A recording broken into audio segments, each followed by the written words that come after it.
Here we go. We're back. We're back after 3 months. We're back. Spam here we goes in the chat. You know, that should happen right now. We've been away for 3 months. We're going to talk about a lot of stuff. We're going to talk about the whole 3 months, actually. That's the plan for this podcast. We're going to break everything down. Yeah, it is. Don't worry, I've got a list. As always, one of us is prepared. So yeah, let's get into the guests. And yeah, what have you guys been doing for 3 months as well? That's like, yeah, let me know when I introduce you. So Matt, what you been up to, man? What's good, everybody? First and foremost, I've missed all you fools, man. Everybody that's on this panel, everybody out there in the chat. I missed every single one of y'all. I know we've caught each other through the community, but it's good to be back in this space. You feel me? So dubs in the chat for that. What I've been doing for 3 months is picketing and boycotting and all that. No, seriously, no. I've been playing. And You say picketing and boycotting. I've been playing. I've been hooping. Just been engaged in the community as I should be. But it's all tied in together and try to make it as best as possible. Best as a dub as possible. You feel me? But it's good to be back here. Yeah, it is good to be back, man. It genuinely feels like we're back home today. It does feel like that. Ludez, change of scenery. Yeah, little change of scenery. We're all back at home, but like in different homes now, except Josh, who has the hole in his wall still. So he hasn't moved. He's like the only one. What have I been doing for 3 months? Quite a bit. I'd rather not discuss it personally, but we've been having a fantastic time, dude. You know what I mean? I'm in my divorced dad arc right now. It's kind of lit. So yeah. Digging that. I still hate MyTeam with a burning passion. So that's cool. Okay. I can't wait to talk about end games and how much I hate them. So that's going to be fun. That's in about Base sucks. Yeah. I also feel like it's been longer than 3 months since we recorded one of these, but I don't know if that's just like time escaping like my brain or what. I'll be honest, I didn't check. I just guessed. Okay, you just guessed. Okay, because I feel like it's been longer than 3 months. That's just how I feel. But it's good. It's good to be back, man. It's cool. Cool, Josh. How are you? How's the hole in the wall? How's up to? I'm doing pretty good. The hole in the wall still here. Decided to embrace it and keep it on camera as much as possible. Feel like it's a part of my character arc. I think it might be more famous than you are now. It actually might be. It actually is kind of stealing my thunder at times, but I can't complain. In terms of what I've been up to, just been like, kind of working, and I've been playing a lot of my career, rec and park lately, which I've been enjoying with my friends. So like that's should be good fun. For a MyTeam podcast. Yeah, but that's just You're a hater. It, definitely miss you guys, and it feels good to be back. Good. All right, Jacob. I don't know. I feel like you're like a host. Like you're a guest, but you're on like every other podcast. Yeah, I don't really know, because wherever the amount of times that guests have been on the show stands, like I'm probably double the next up, so I'm practically like a part-time host, I guess. But yeah, man, I can't believe I don't really even remember what I was doing 3 days ago, let alone 3 months ago, but it's been a long time. I definitely wasn't here last time we recorded one of these, so lots changed in my personal life. Still playing a lot of MyTeam, but this new place where I'm going to be temporarily at is like the world's worst internet. So, between fighting algo and unlimited sweats while also fighting a 4 megabyte upload Wi-Fi connection, my MyTeam experience over the past couple months has been a little bit warped, but still been playing. So I definitely look forward to talking about the end games too, because I think that's going to be a hot topic today. It will. It 100% will. But yeah, we're gonna kind of do the timeline, right? So we'll get to the end games, I guess, towards the end. Actually, shout out to Zeke real quick. I saw him in the background of Jacob's room there. He's been on the podcast quite a lot. Yeah, I'm surprised he's kind of cooperative this morning, because normally when I start my streams in the morning, like right once I start the stream, he's like jumping all over me, wondering why I'm talking to myself over in the corner of this room, but he's just kind of chilling this morning. So I guess he probably thinks you're insane. He probably does. He probably looks at me talking at this computer screen and thinks that I'm like some sort of, I don't even know. So you're okay, bro. Yeah. I'm going to go next because we can see something that you can't right now. And I feel like once we get to that, it's going to derail the podcast immediately. So I'm going to go next. What have I been up to? Got a new place, new life. I said before the podcast, I'm half the man I used to be. I'm going to show you. I don't know. Yeah, I'm just going to show you. Look at this. Look. That's £30. Okay, we're doing a reveal That's now. 30 All right. pounds. Mhm. That is a Yeah. dub. Big Fit dub. Jazz in the chat. It does, Fit man. Jazz Skinny in the legend, chat. man. Skinny Yeah, Come legend. on. I was big, not anymore. Anyway, yeah, that's what I've been up to. Been getting my head straight and getting my body straight. Everything set up, and yeah, I've been doing a lot of stuff, to be honest. I'm going to talk more about it as the podcast goes on. Been really involved in like the 2K stuff, which has been awesome.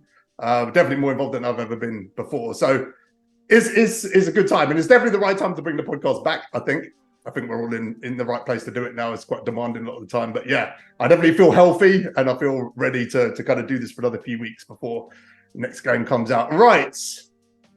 Let us know in the chat what you've been doing for the last 3 months. I'm sure you guys have told me at least one interesting thing, one W, something you've done. But yeah, we need to just... DBG, you good?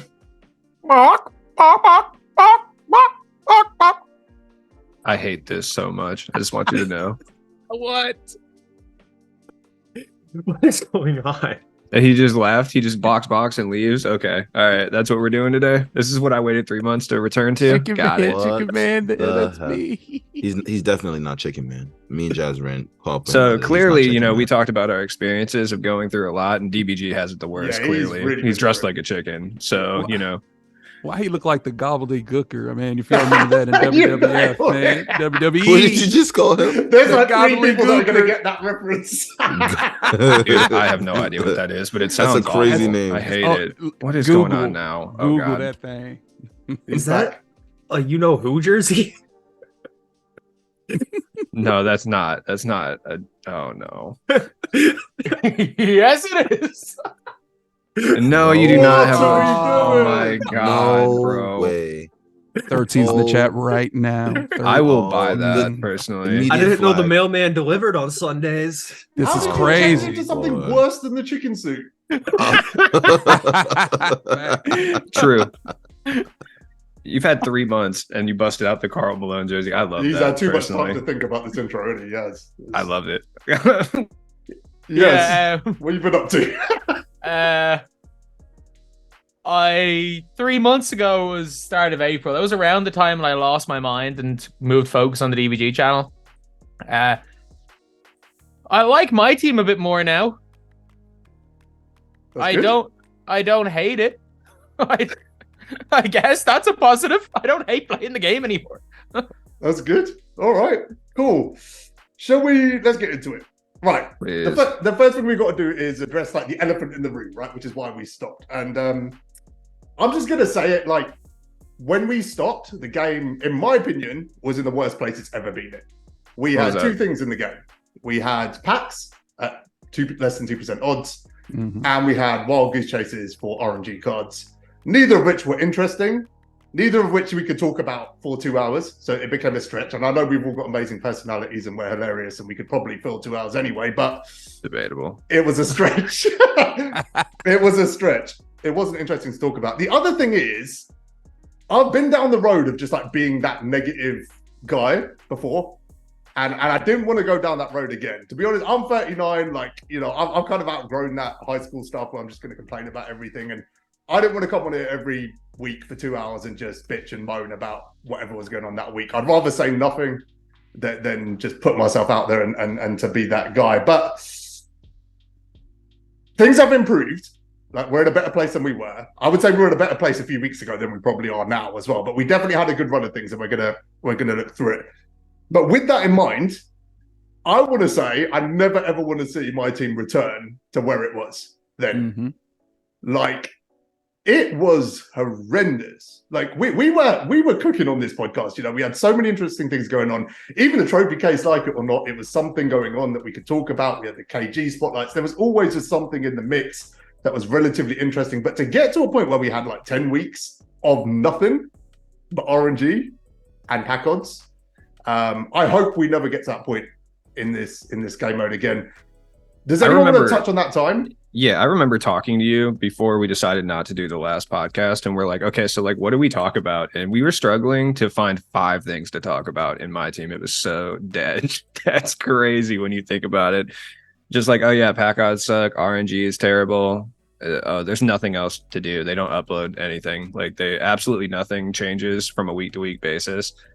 And that was like a really rough time. But honestly, it's like every year there's a period in my team where that happens. Occasionally they'll splash something in there, but it just so happened it probably dropped at the worst possible time this time. I would say anyway. I think that it was like extra bad because the community rate, once all that was happening, was already in a bad space from the 2% odds, the big MT ban waves, the 250K ban waves. So everyone already had a sour taste in their mouth about things. Yeah. And instead of them answering with like cool things to like wrap people back in, it seemed like they were just like, actually, you know what? We're not going to do anything and leave you guys just in a horrible state. I remember like on my Twitter timeline, like at one point I just tweeted out, I was like, you know, like I just want my team to be good, to be able to play it and have fun.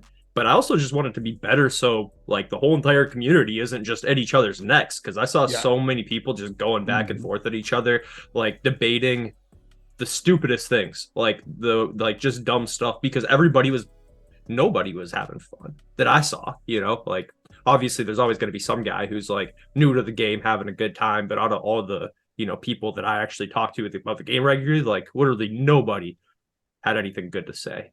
But a lot's happened since then, so you know we can talk about a lot of things because you know that lots happened and a lot's changed. Yeah, I mean a lot has changed, and we're going to go through all of it because you know they took 20 dubs back to back since then.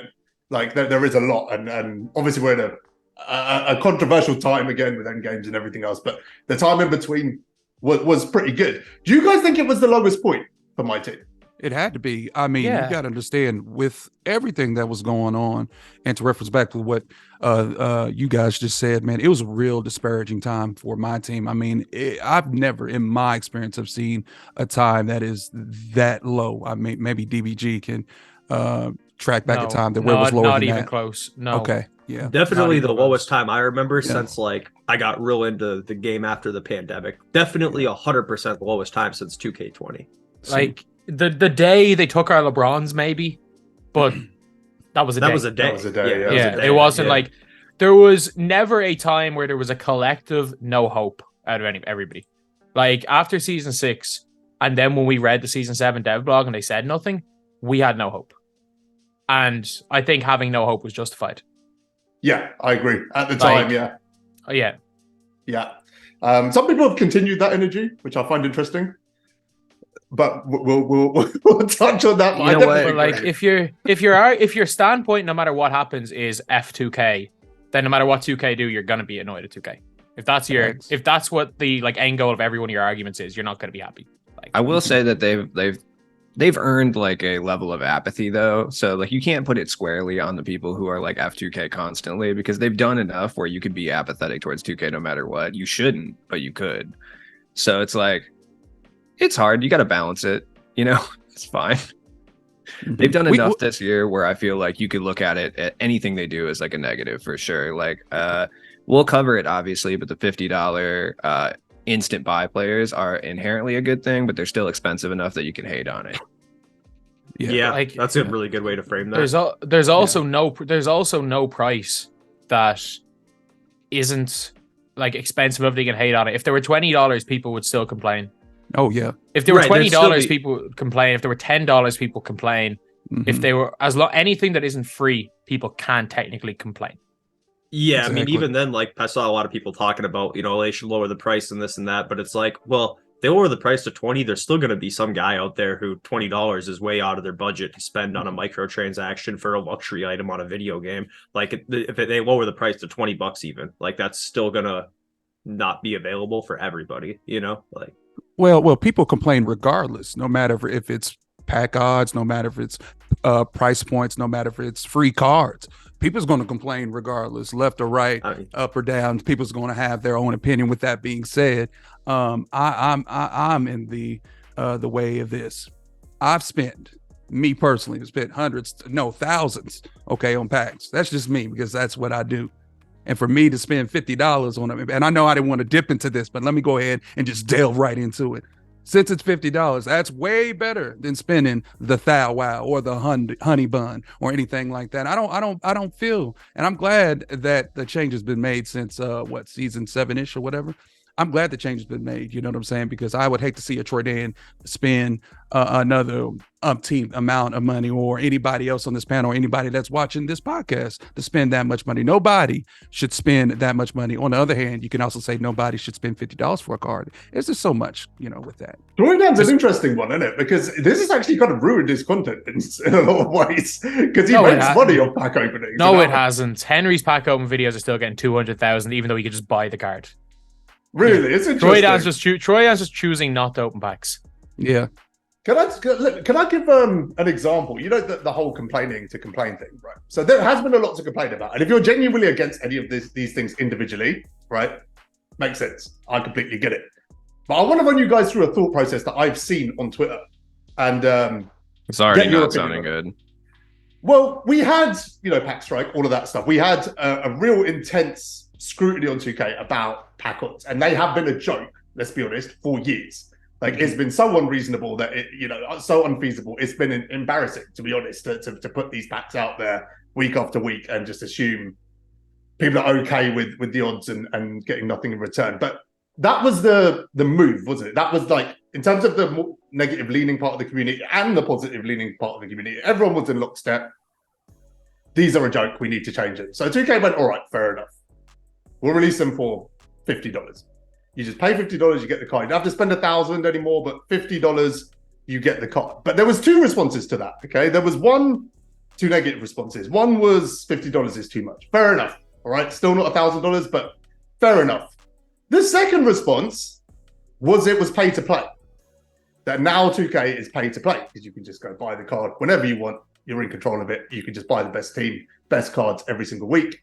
And if you're not paying, then you're at a disadvantage. Then those exact same people, the same people that said that $50 was pay to play, complained when they gave the KD away for free on behalf of the people that spent $50. So if you're gonna go down this road, try to be consistent with it. Like, they have an alternative. I said it. When your goal is to find fault in everything 2K does, 2K can consistently fix things, and eventually you get to the point where you're complaining because 2K did exactly what you asked. Yeah. Eventually, if you just complain about 2K, and in fairness, 2K did nothing for a lot of this year, but in Season 7 was literally, it looked like they were just trying to fix everything that people complained about. And if your goal is to be anti-2K, eventually you're going to start complaining about the exact thing, them doing the exact thing you asked them to do. Yeah. Mm. Let's talk about the all-time spotlights for a sec. Yeah, an objectively positive thing, right? Does everyone agree with that? Yeah. Objectively positive, but definitely not for everybody. Agreed, but I don't think any content ever is. Before the vast majority. It is. Yeah, that's fair. I mean, all I'll say is objectively positive. Definitely not the best spotlight grind they've ever put out. Or most. I disagree. What would you say is the best spotlight? Jacob? What would you say is the best spotlight they ever put out? Best I know what spotlight you're going to be. I know what your answer is going to be. I mean, I would probably say any of them in 2K21. Probably any spotlights from 21. I got Russell, PTSD right Taco. now. Bill, I honestly don't. I think the spotlight, the all-time spotlights is pretty good. I personally enjoyed it, and I hate playing offline. It reminded me of the KG grind, except with the having to use two Suns players, and then giving you this really ridiculous task to complete, and then the CPUs playing out of their mind. So when I went and got James, it was way less actually toxic pretty than easy. KG. Yeah, it wasn't I actually was able to sit through it and get it done. So I think it's pretty good on there. Here's what I'll say. The reason why I'm saying what I'm saying is objectively a good thing, especially considering that it came right around the time where a lot of new players were coming into the game from it being free on PlayStation Plus, et cetera, et cetera. Yeah. Objectively a positive thing. I'll agree with that 100%. I finish most spotlights that come out in this game. Typically, I didn't finish this one, just because the actual high end reward that wasn't really there. It just wasn't the most spotlights. The top card that you get from it typically is a top 3 or 4 player at their position.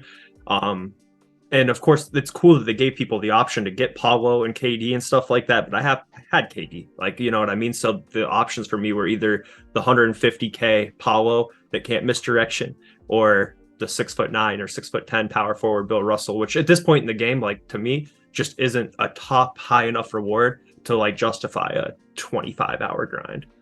I mean, do you think it could also be that like the point of the year we're in, where it's like it's kind of hard to make those cards like a top 3? The argument to that is the Yeah. taco spotlights, though, isn't it?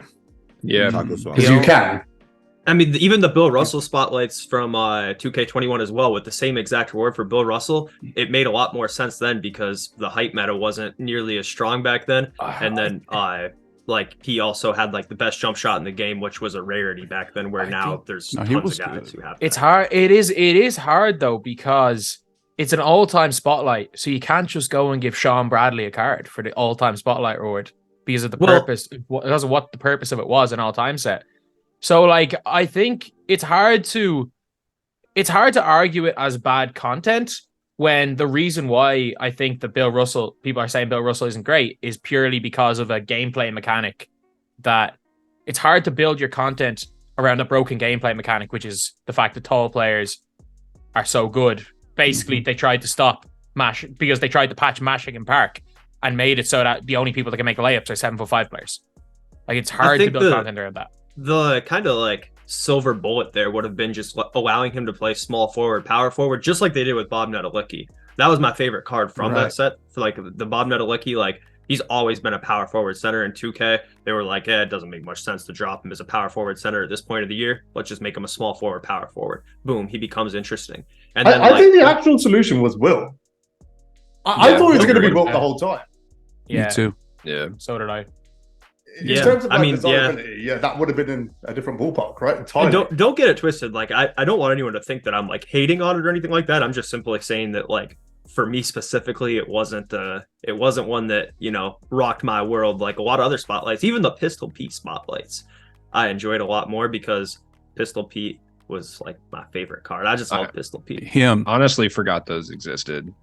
I forgot all about those. They're I think still in the most game, people- and I still don't most even people, remember them. yeah, most people did, because like that many, like Pete didn't spark that much interest for most people. But I mean, if you guys know me, like Pistol Pete's like on my Mount Rushmore been your of guy, my man. team. His people. name is Pistol. Himothy. So, I want to say the 21 spotlights, to me, there were some great ones, such as the Spotlight Sims and then those gauntlets. Besides Cookies and Beat the Invincibles, I think it was a great spotlights. But compared to this one, I think at the stage of the game and also where we're at in a community sense, we needed content. So it was good for that. We were desperate for some type of content, in my opinion. Although the JoJo Whites of the world and a few of those cards there were unusable, and in every spotlight there's a few cards that are unusable. But overall, I thought it was a dub. It was needed. The daily grind was different. I mean, we didn't get it all in one sense, you know, a whole domination at one time. That was different. That was huge. I think that's the way to go for huge. sure. Every day we had a card to look at on the database. Every single day for even on Saturdays and Sundays, there was a new card hitting the database, which I think the more days out of the year that database refreshes, the better. Like the more days that there's a new card added into the game, the better, because that 10 a.m. Eastern time, everybody's on the timeline talking about the new card feeling, like definitely brings some hype into the game for sure. It literally caused Twitter to boot because the daily people were posting about cards. And everyone's Twitter started picking up. I want to say something, Jazz. Exactly. You know, and I know I posted a lot of things at that time, but I enjoyed seeing people like Jacob and DBG, a guy like Bufik out there who's a great comp player to provide the dribble moves and the sigs and everything to show everybody what that card looks like. I mean, that right there in itself was content, you know, and it provided a different perspective for all of us, in my opinion. I also want to say this real quick. If they would have made Bill Russell small forward, power forward, I think that would have been more of a dub. I know Jacob just mentioned that right there. I thought it should have been Wilt. It should have been somebody else, but I'm not going to complain about it. A card is a card. I do feel like that option pack really helped, though, to buffer that. So if you did not want Bill Russell, hey, you had an option between a KD or a Paolo. I already had both. You know what I'm saying? So it was going to either be MT or Bill. So Can I ask you guys a question? Out of those three players, who do you think is the best option? KD if you don't have KD. him. Yeah, KD if you don't have him for sure. KD. Can I talk about the whole small forward argument for a second? Because I actually think, I don't think it makes a difference because of Wemby. yeah, But here's the thing, I though. think it's Wemby more needs of a problem actually. if Wemby he's needs a small backup. forward. Wemby needs a backup. Bol He Bol. does. Yeah. Yeah, Bobo exists. He's And still Endgame- 4 inches shorter. Bol ain't Chet- that tough on this game. Chet's better than Bol Bol. Bol Bol Chet. is just tall because he's tall. Facts. Like you can get a ghost contest on Bol Bol so easy. He's not. In my opinion, if that Bill Russell would have dropped at small forward, he would have been the second best small forward in the game. Since he dropped at power forward, if he he's dropped- top 5. If he power dropped a forward. small forward, he was literally just left-handed Paolo Banchero, and people think Paolo Banchero sucks. he can misdirection. Can he? Yeah, because he's under 244. Wait, Okay. so is that like Yeah. It was the When did this seriousness become of what you said. relevance? When did that become relevant? Like I the don't know whole how to misdirection, so I don't know. No, Oh, I I know mean, what it's it is, been- but when did that become relevant in this game? Because I swear no one was talking about this in The the second beginning of second that it came into the game at the start of 2K22, Yeah. I remember that it was like discovered pretty much like 3 days after 2K22 came out, and I didn't know how to do it. Splash DM me how to do it, and he's like, just go into freestyle and keep doing it until your muscle memory becomes second nature, just like the backwards escape or the pullback. And I was like, all right, like it's a You delivered that like a UN address, and I just want to say I appreciate it. You think a lot of people really care about just straight that, face, but he can misdirection. No, The misdirection? No. Like people, you're right in saying that, Josh. Like 99.9% of people that boot up this game play MyTeam don't know what a misdirection is. But for the 0.1%, yeah, it is kind of big. Did I DBG just say I Josh thought is it was right? the What just most happened there? useless. Huh? DBG just said that you were right. He's about already something. wait. You let him go on with his point. He might actually be. He might actually be. No, He I might was have gonna, said something right, but wrong logic. Let I- Let him cook. Let him cook. Let him cook. Please let him cook. Cook, Josh. We don't let him cook. nah, like the misdirection, like I like you said, like I knew about it, when it came in the game. But for me, I triggered it by an accident because I was just trying stuff. Like I didn't know what I was doing. I thought it was like a useless move. So I'd never think like people would use it. I feel like in this specific game, knowing how to dribble really don't matter. Like No, like clamp breaker's the best you- sig. people just run at you, and that so like caring about the misdirection is just kind of pointless to me. But I guess in the comp scene, I guess it is a big deal or whatever. True. I think. Look, can we go to the daily cards? Do you guys Yes. agree that the cards along the way were the best we've seen? Yeah. I would say so. Like they were I better. can't remember who a lot of them were off the significantly. top of my head right now. I know Bob Netalucky was a really good one. Who else were some of the top ones? Doug that people Christie, like? Sigma, Jack Sigma, Brad Sigma Doherty. Lucas. Christie, Sigma. Yeah, there is some really good ones. The- for How's sure. James Worthy? Because I just picked him up. I just He's kind of pretty okay. Fine. I know he's always good He's in the good. game for the most part. So I needed a small forward. I am gonna try out Doug Christie. DBG, you was right. He is him. He's Oh Dog my Christie. god! He's Now not Josh Doug said Christie. DBG is right. Doug. Yeah. What is the Doug energy Christie. today? I do need a backup point guard, so I do plan to go get that Doug Christie today. It's tough. And He's Bob good. Licky. When you run Oscar into Doug Upperman. Christie and Unlimited, you know you're about to get flamed. You know that person's Yeah. taking the game way too serious. Like Yeah. Yeah, he's He's tough. He's the player I'm most scared of when I see him in a lineup. Oh yeah, because you know that Really? person's about to sweat, dude. You're No, about to get rim Do you want to running know what around. people I'm most scared of? When they're running like a meta lineup, and then they've got Steph Curry at the one. Oh yeah, It means they they're know. smashing It all means day. they know how to use Steph. Yeah, Yeah. you're about to play a Grossi clone. Yeah, Yeah. that's what's about to happen. Not even a Grussy clone. Just you're playing a park guard, and their name is like X Get Good X or something. You're like, oh, he's just gonna shoot every shot with Steph. He's gonna be there doing misdirections, coming off screen, shooting tray fades. But then when you face Mbappe fan 19 with Steph Curry, you stand under the basket and they shoot 0 for 90. Yeah, if anyone has the meter on and they're running Steph Curry, like DBG isn't exactly wrong about just leaving them open. But I only see those type of guys in like clutch time or whatever, Because you're in a level of SPMM that most of us will never see. Yeah, you're in I hell, played dude. I played a pro am dude. He's a pro am guy that I know. He's like partnered on Twitch from pro am or whatever, and a lot of those guys are playing my team late in the year. And he was using stuff. He had a game tying shot to put in overtime. It was like a sidestep 3 with Steph. I was like, man, yeah, like he was going crazy with him too. He was like, I don't even know. He got like 13 threes up with him or something like that. Because he's I tough. just lived the other day. I probably went through one of the most stress-inducing games of co-op with Jazz and DBG. We ran into these guys who got like the three Titans. I think they had Victor, Bro, Was it- one of their PSNs was Manute Ball. Manu Yeah, Ball. he was running Manute Yeah, Ball. Manute His PSN was Ball. Manute Ball. And then that's when I had Marc Gasol, right? Y'all told me just stay under the rim. and like play these guys were probably up like 6 or 7. I know it was like a big gap at one point. They're sweating, being weird. I think they flopped too. They flopped a lot, yeah. And they flopped a lot. Yo, we came back, and I was so mad I couldn't get on my mic fast enough before the game ended because, yo, oh my goodness. I'm like, bro, why are we playing people like? I'm pretty sure I jumped on the mic and told them to suck my nuts. It was a DBG. It was a very DBG aggressive. stream, so that wouldn't have looked out of place. That's funny. That was the most toxic I've ever been. Considering the lineup they were running, they were literally running. Who was it? Wemby, Manu, and who was the third? Oh, I'll get it. It's on my video. I'll get it. Probably Chet or It was the Bull, most right? toxic No, it lineup, was- bro. Hey, Jazz. Was it I have Yao? to. Might have been, yeah. Go on, Matt. No, Jazz. I have to remind you of one thing though. Yeah. All you have to do is press square. Yeah, it's hard Yeah. on Wemby. It was Shaq. Shaq was their third player. They Shaq. were Oh, Shaq. Endgame Shaq. Oh, yeah. No, Okay. Invincible Shaq, right? Invincible Was Shaq. Invincible Was it- Shaq. Oh, you had Jazz. How did you look at that and say I wasn't open? Bro, That's It's the heat of the moment, dude. Sometimes the pressure gets too much. I No, can't like believe fair it. enough, Yeah. fair enough. Hold But he on. looked at it. He looked at it like he looked at the video and still said, watching the video, I wasn't open. Of course you were open. That's You know pride. what's crazy? I can't about speak it? for that. Wasn't he using my Muggsy, flaw though? in this game? Yeah. My flaw in this game That's wild. is like I've never seen a shot I don't like in co-op, right? So I shoot Yeah, Michael everything. Porter Jr.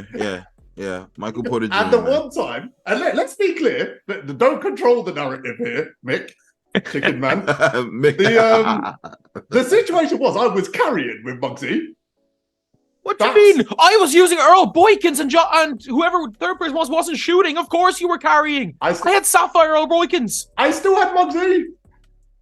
There's Okay, a big Mug- gap between Sapphire Earl Boykins and Muggsy. There is That's a why big you- gap There's a there. massive Nothing. gap, Who dude. was I that got us to third the person? promised land and then sold. I had 9. I had 9 of our 18. You had 9 of our 18. No, I had 11. when I No, was- sorry, I had 8. I had 8. You had 11. I had Flex. 8. You What had a 11. I had 8. flex. Sorry, you're right. You're right. You're right. Look, DBG, all I will say is when Jazz get the ball in his hands, just expect to run back on defense in like 5 seconds. That's it. That's all. I would have been fine with that. He didn't shoot That's this it, like- time. That's the issue. He was He had to wide open shoot. for game and didn't shoot, and then turned it over. That was bad. I just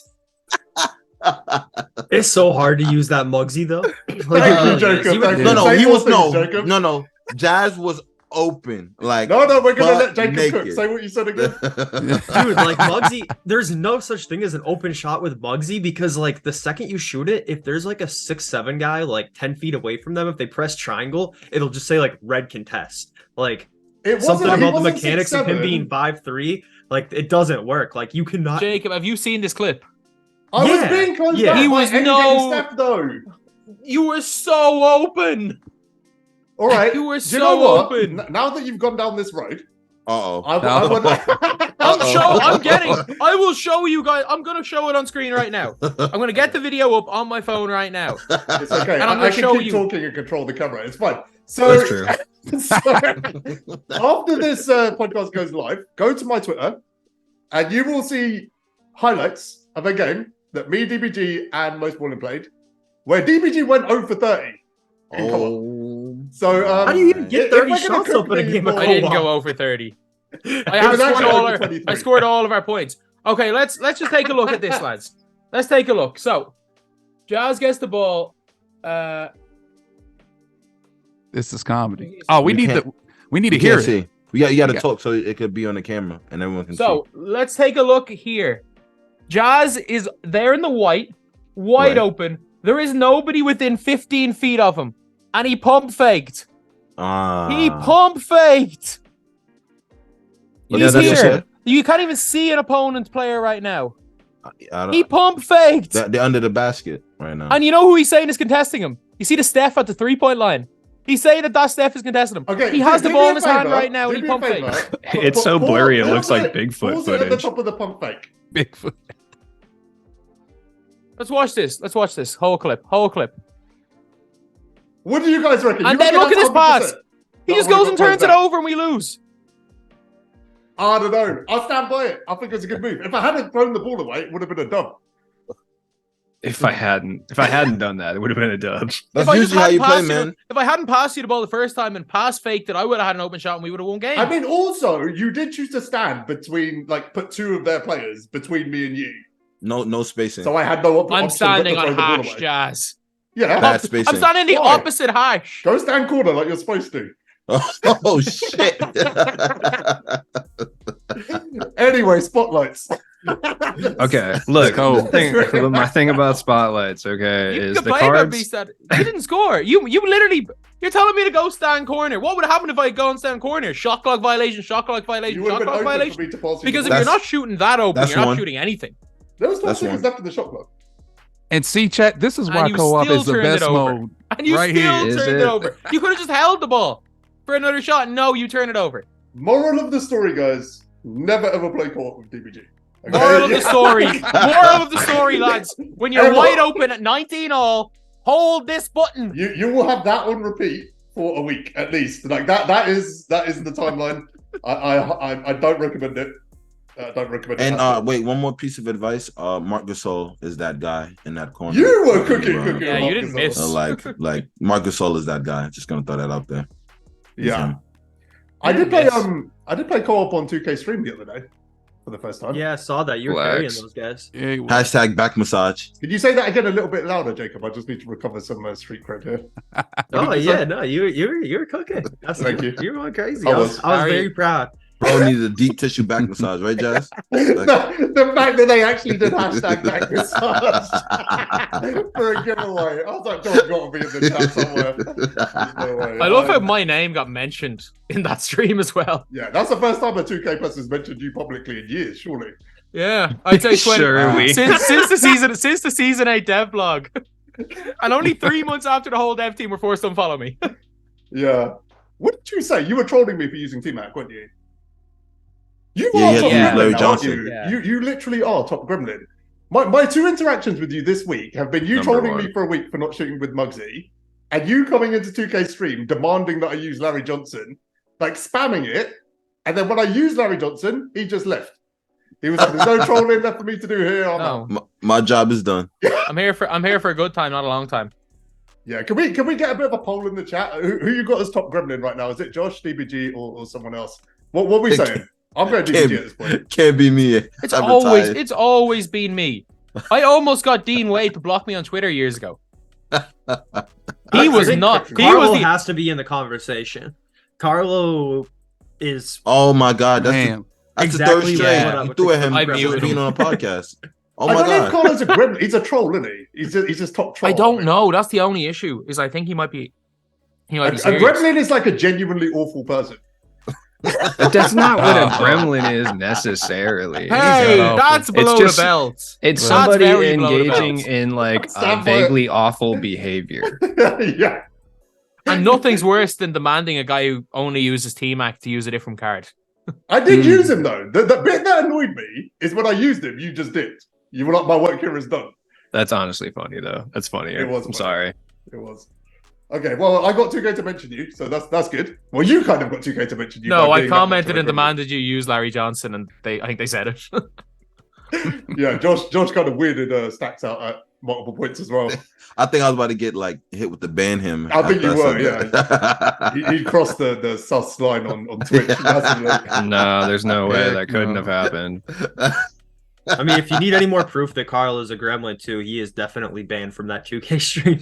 Is he? Yeah. If I went Yes. through what he went through, Yeah. I definitely would have been banned in that stream, like What do you within mean that went same through week. what Carlo went through? He Man, won if I'd have- 50. He won 50k by holding one button. By holding no. one button. Could He you won could you 50 hold that same button and win? Triangle? No, probably not. Probably not, but like to be fair, I would have liked my chances in that tournament. Like Ropa won a round, EU. I beat him with a troll squad last week. Guys, can we talk about how OP that triangle button is? So for the last 2 months, I've literally been playing on half a meg upload speed, right? I've literally been Mhm. hotspotting my phone. It's been bad. And my win ratio on Unlimited hasn't changed, even though I haven't shot the ball basically once and just been using triangle. Has there been anyone who's been able to like counter it though? Like gave you a hard time? You can't. You can't. Yeah. There's been The way people, you right? counter it They is would you play get Elgo. moderate. That's like the only way you can counter it. Is you Moderate get doesn't algo. help with that. No, Yeah. because if you play moderate, you just pass the ball to them and they And shoot get in their face. sparked. Yeah, it's you just really shoot in weird their because face like with it. if you have algo, like your players are just gonna get open off the back cut every time. If you don't have algo, there's a reasonable chance that the ball might just get stolen, or they'll like not swim around the defender. It's really hard to explain, but if you have algo, you can just sit there and hold There's a lot of bots on Unlimited now. Like the last time I played, I went on with the Knicks like playoff roster. My record was 5-20. It was awful, by the way. And I haven't played for a season. So you just got you just got put into a lower SPMM, I'm guessing. No, but like I don't know how that works because I'm playing like people like literal amoebas, bro. Like I played this guy. SPMM. I love the word that you picked I'm- that word up. I'm playing defense, and if I cut him off, he'll go back to the free throw line and run around me in a circle. And I don't know why it took me so long to figure out what he was doing. Why is that the case? Why are we playing like that? But I don't think that ruined my skill. I don't think that has anything to with skill though. Oh, I don't it think does. so. Let me explain why. They're harder. Those people are harder to beat versus the people when I actually try. Like I could play the people I'm actually trying, and they're not playing like that. And the people who like have a lot no of it's brains, algo as well. With it's you. crazy. The end of last season, so I'm still on this hotspot, right? I'm on the struggle bus, but I'm like, I want to get artists. I don't want to just like end the season. I need to have something to show for a reward card. So I started pursuing artists, and I think I was like 11-2 or 11-3 in Unlimited. But I went on like an 8-game win streak at one point. And guys, when I say I ended up in hell, I ended up in literal hell. Like the next 5 games, I didn't play a person who missed a shot. It was brutal. This just happened to me yesterday on stream as well. I went from playing, like Josh said, straight up amoebas for like a week. And then like yesterday, dude, toxicity after toxicity all day. Sweats. People from my own chat that are like, oh, dude, I'm a sweat. We should not be playing.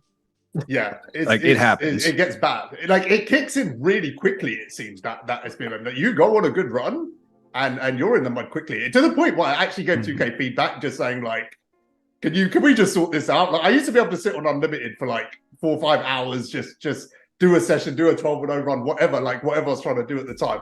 I can't stomach it for more than an hour. That's it. Mhm. But Like like an hour, I'm done. the weird thing is that even though they've put records in the game, it doesn't matter for SPMM. So like I'm right now in Unlimited, I'm like 10-1 or something. But up until the last game I played, I was clearly in like a lower bracket of SPMM. So I'm playing guys who are like 25-3 and they're terrible. Today for my gameplay, I played someone who was 10-23. Yeah. Way better than everybody else. Those Because are I the got most it dangerous, because this man. guy is in a higher, because I obviously just got moved into a higher bracket of SPMM, and this guy is just losing to elite players. Because this guy was class, and I'm playing bots that are 20-0. Yeah. Like it's the weirdest thing ever. Like records don't mean anything. Yeah. Like you No, can be they 10-0 and be really worse don't. than a guy who's 0-10, depending on what level of SPMM you're being put into.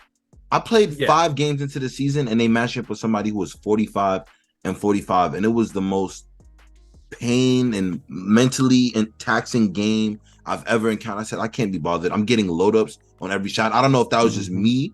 I literally was just shooting earlier in the day, and so I don't know what's going on with shooting. That's a whole nother topic though to get into. Yeah, no, your SPM 100% carries over. Like it never gets reset or anything. You can drop the game for 3 months and come back, and you'll be in the same bracket. Shall I give you the SPM, example I of that, promise. Jacob? I hadn't played Unlimited for 6 weeks. Second game back, matched up with Amar. Yeah, 100. Yeah, that's how it works. You don't like ever get reset unless you start losing to people by a lot. Yeah. All right. Yeah. Shall we go back to the stuff that they did over the last couple of months? Matt, do you want to talk to us about Rush equal chance packs? What's your thoughts on that? The fact that they were equal chance and they gave one away every week. No, that right there was actual a real dub where we didn't have to really pay for anything. You know what I'm saying? It was content. All we had to do was just go into whatever they required in the agendas, whether it's 1 unlimited game, 3 TTOs online, or whatever the case may be. I forget since then, but I thought it was a complete dub. Since we haven't had a 2-week grind like they say we was going to have, that right there was a great implement in the game. I really enjoyed it, and then each week, you know, you look forward to something. I just thought it was nice. You know what I'm saying? Yeah.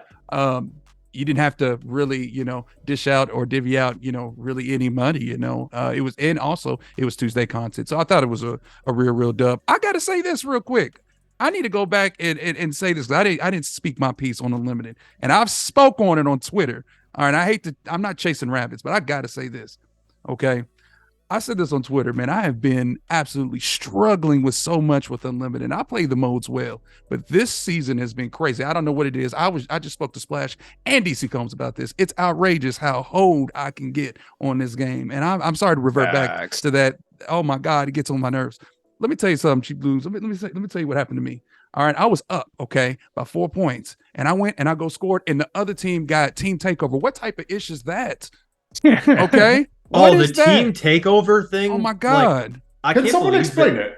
I can't believe that it never got patched because like you can be like, and here's the thing, I swear it always pops in like the last 3 minutes of the game too. Man, and it will decide a game and it won't even pop off of something positive. Like there's been times where the game's been 62-62. I dunk the ball to go up 64-62 and then boom, they get team take. It's like what just even happened?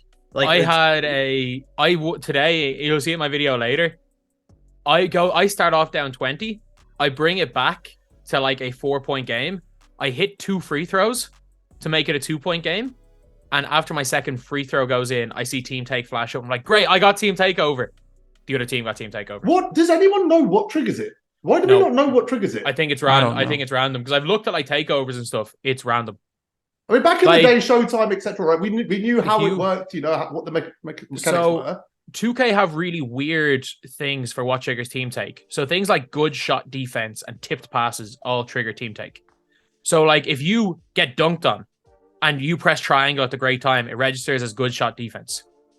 Which is really common for team take. It's why it's so common that teams get team take. You're more common to get team take after getting dunked on than anything else because it registers as good team defense. Because what I noticed about team take from playing like in the rec, so let's say there's 5 of you guys playing.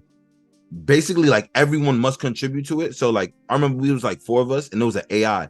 But because we all were having a good game, the bar was basically full. We just needed the AI to do something good, whether it's like a good shot contest, get a steal, or a shoot. So like if you're using, I guess that's one way to take advantage of it. From what I noticed, possibly using like every 5 player on the court, like consistently and doing good things with them. Then I think like you'll get team take faster. From what I haven't played rec in all year, but I'm pretty sure though in rec isn't there a bar that shows you how close you are to team take? Yeah, but no, we were there. We were team. there and we kept getting like contests and stuff. But because the AI didn't contribute, we threw him the pass. He dunked it, got team take like right away.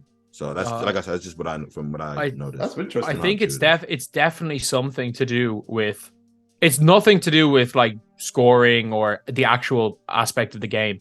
There is just weird things that happen because it always happens when you like the most common time to get team take is when you get dunked on.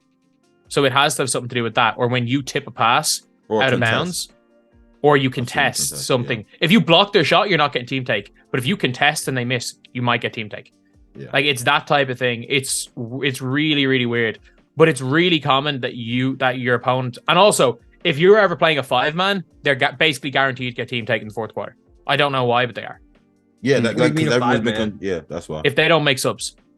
Oh, yeah. They're basically guaranteed to get team taken. It probably runs the bar up like just slowly over time or whatever. Yeah. I think that's like something though that like needs to be absolutely changed because it decides games. Because it always pops in the last quarter and it's like a coin flip. And if you get team taken, it's a close game, like if you know what you're doing, you're gonna win. Because especially now everybody has sharp takes, so you can just start shooting from like anywhere. It seems in the past that team takeover was like a reward for playing really well, whereas this year it almost is the opposite. So it's kind of a very interesting like move that they've made. It almost feels like team takeover is applied to give the person struggling a little bit of like a helping it's like hand visual algo.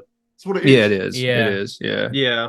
I'm not a big. I really don't like it though. It drives me up a wall. Close game, the other team pops team takeoff, some BS like that just doesn't even make any sense. Like from any aspect, real life basketball, video game, balancing, like it just doesn't make any sense that like you can go dunk on somebody in a close game and then boom, they get team take. It feels like just overall there's just way too much going into like game leveling right now, like in the mode. And I hope we see a little bit less of it next year. Like I said, the SBMM, the algo. Now we've got this team take issue. It just seems like there's a lot of like. It's the Call of Duty effect. It's way too much. And going back to exactly what I said, Jacob and CheapLudez, man, I'm glad that what you said is so true, and it's really frustrating. I was up by 4, got up by 6. They got team take, boom, I lose in the 4th quarter. That has to change. It's so OP. So let me address this to everybody in the comments, comment section, and also on this panel. What does it take for next year? And I'm not asking to propose changes or anything, but I'm just saying, what will it take for unlimited, since it's the banner mode? What will it take for it to either nerf that or to implement a meter, or what does it take to change that? I mean, what can we do? I mean, we just need to think revert it to the past. I mean, I don't revert think it to team the take past should be a system. thing. I'm not sure it should Also. be a thing either, but in my mind, if they're gonna have it, which I doubt they're ever gonna take it out because it's been in there for like 5+ years now. When I think about it, so like in my mind, the idea of team take in basketball is like when your whole team is hype and off the floor, like going crazy. So like I think if things that should contribute to team takeover, if it exists, are like ankle breakers, alley oops, the stuff that in real life would get your bench to Highlight like plays. stand up. I'd and say get like into the game. Showtime. You know, like the Showtime much thing. like Showtime. But then, like, Yeah. you know, like if it's Showtime like was a, toxic The though. No, Showtime problem was is so is toxic. That was the worst. It was too OP. It was. I think it Problem- just boosted too much. That's the only problem I feel like it had. Like, because you nearly like what 3-4 fast break dunks takeover. Like literally. Mm. I there don't even know is if you needed 3. there No, is it a was like big 2. issue. There's a huge issue with that though, because again, like when we look at it from a basketball simulation standpoint, sure, but like we have to look at it like it's a video game as well. If we know that we need to do a certain amount of specific things to trigger team takeover, people are just going to do that to win the game. It turns into Showtime again.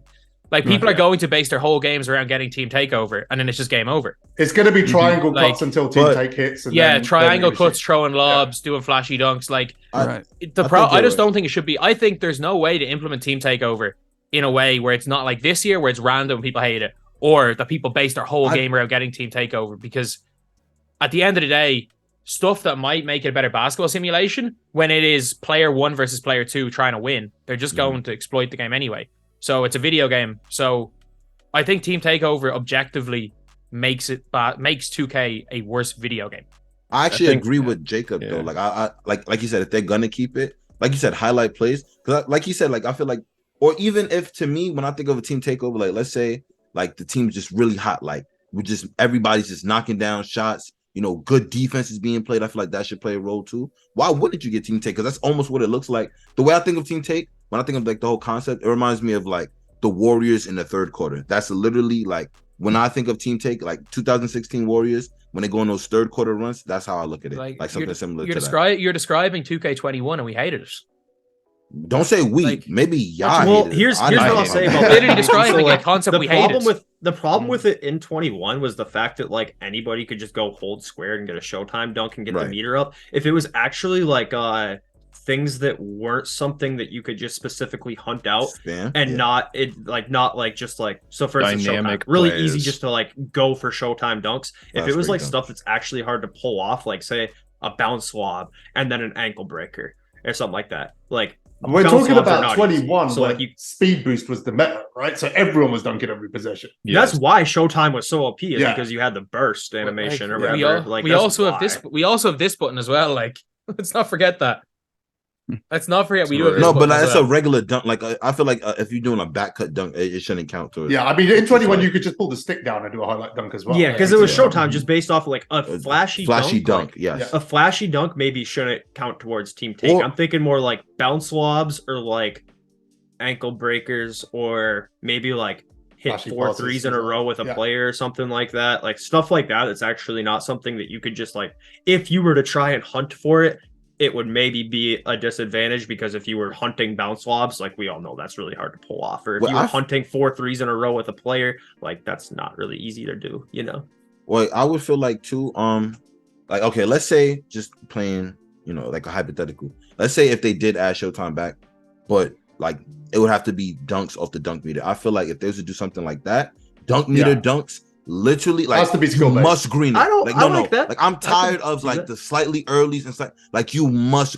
They go in too often. Like I feel like if you're gonna have a dunk meter and you're gonna make shooting where it's like you miss if you don't green, why not have the same energy with dunking? Like you must green a dunk. Like that should literally be a skill gap. Like I feel like I wouldn't have a problem with it if you know it was like a Showtime scenario and you have to green like a dunk meter dunk. I wouldn't have a problem with it, but just don't make it where it's like 3 dunks. And it's harder to get a dunk meter dunk because sometimes it's a player who's just too big and you can't jump over him. So that's how I feel about it. Not this year.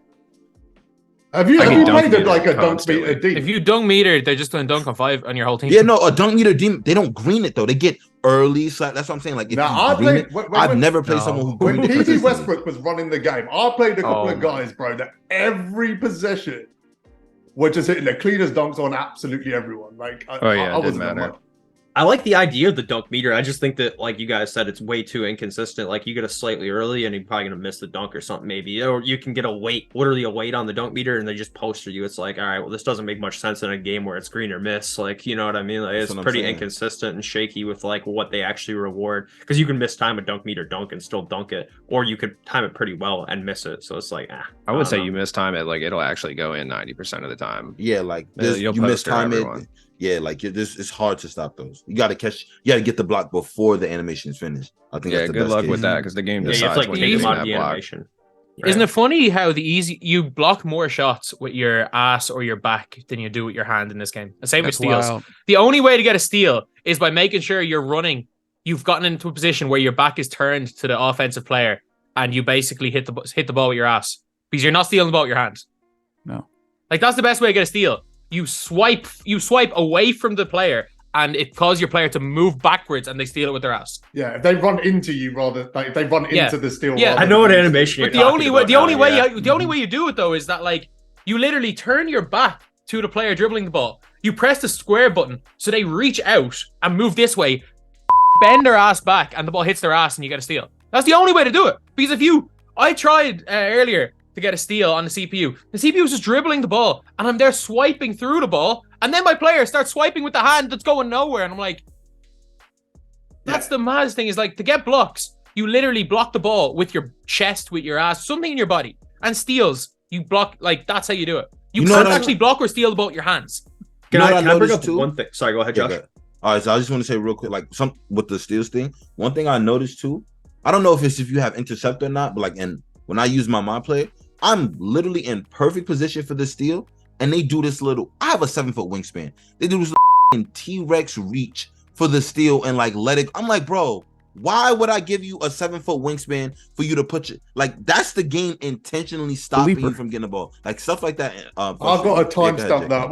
We're an hour in, right? A blooper. We just swearing on the podcast. There's something we decided 2 minutes ago. Oh, I'm so sorry. No filters. I'm so sorry. It's usually me too. I'm usually the issue. It's I'm one actually swear calm in an today. hour. Who cares? You did Josh, one I too. felt that You both thing, did man. one. You both did one in 2 minutes. We went like 30 episodes of that one. That's interesting. I want to bring up one real quick thing while we're on the topic of steals, because this is like literally on my top 5 list of things that I would like love changed gameplay wise. The inbound mechanics need to be changed entirely, because that thing, like you guys have all played people that will just try and steal your inbounds pass after they score, like over Every and over game. again, right? Every Whether they're game. pressing or not. Like I do it. Like I do it because it works. Like even if they're not pressing, you can take that one guy back, and sometimes your inbounder, after the other team scores on you, will like grab the ball and like jog with it like this, like to underneath the hoop. Yeah. And then when you hit square, they'll like do that like underhand slow pass that like the other person, if they're standing there, is just gonna steal it every time. And like when I was watching the finals, like Jokic is so smart about the other team scores, like quickly getting the ball and just like Yeah, inbounding it immediate to almost transition, create yeah. like a fast break after a made basket. Like I want to see the ability for me to like inbound the ball stupid quick after we get scored on, because you'll sometimes just get that animation where they catch the ball after you get scored on, walk with it to like underneath the hoop to inbounds it, and then they'll like underhand throw it.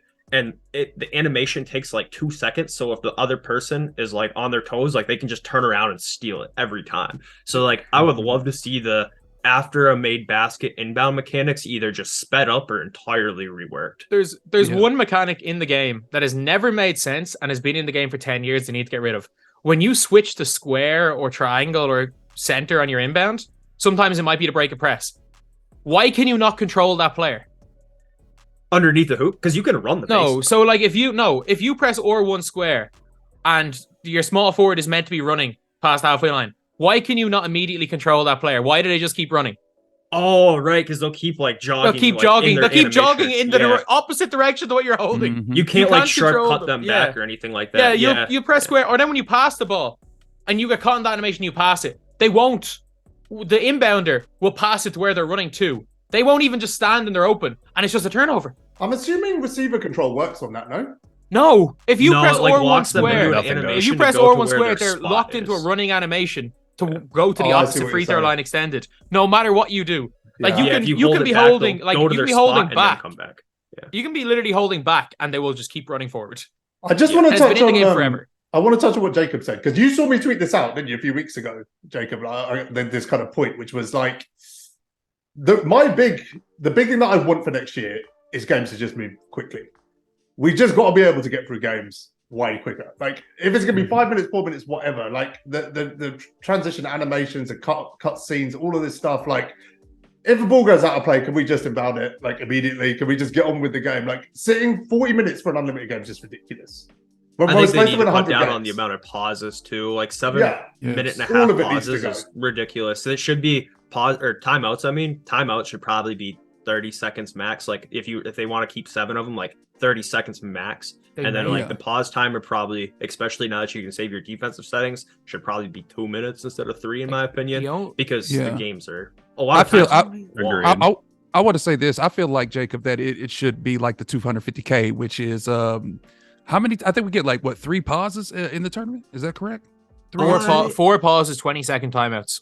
There it is. Yeah. And see, that should be the thing for And it. Should, why is it that should not a be that for consistent unlimited thing? too. Because that if sounds- you like it sounds smart, but the problem is that again, the people making the ideas, I think, are building a game for, well, not us. Because if you don't, like, timeouts used to be a minute, now they're a minute and 25 seconds. Like they added 25 seconds to timeouts 2 years ago. So clearly they want people to play the games for longer.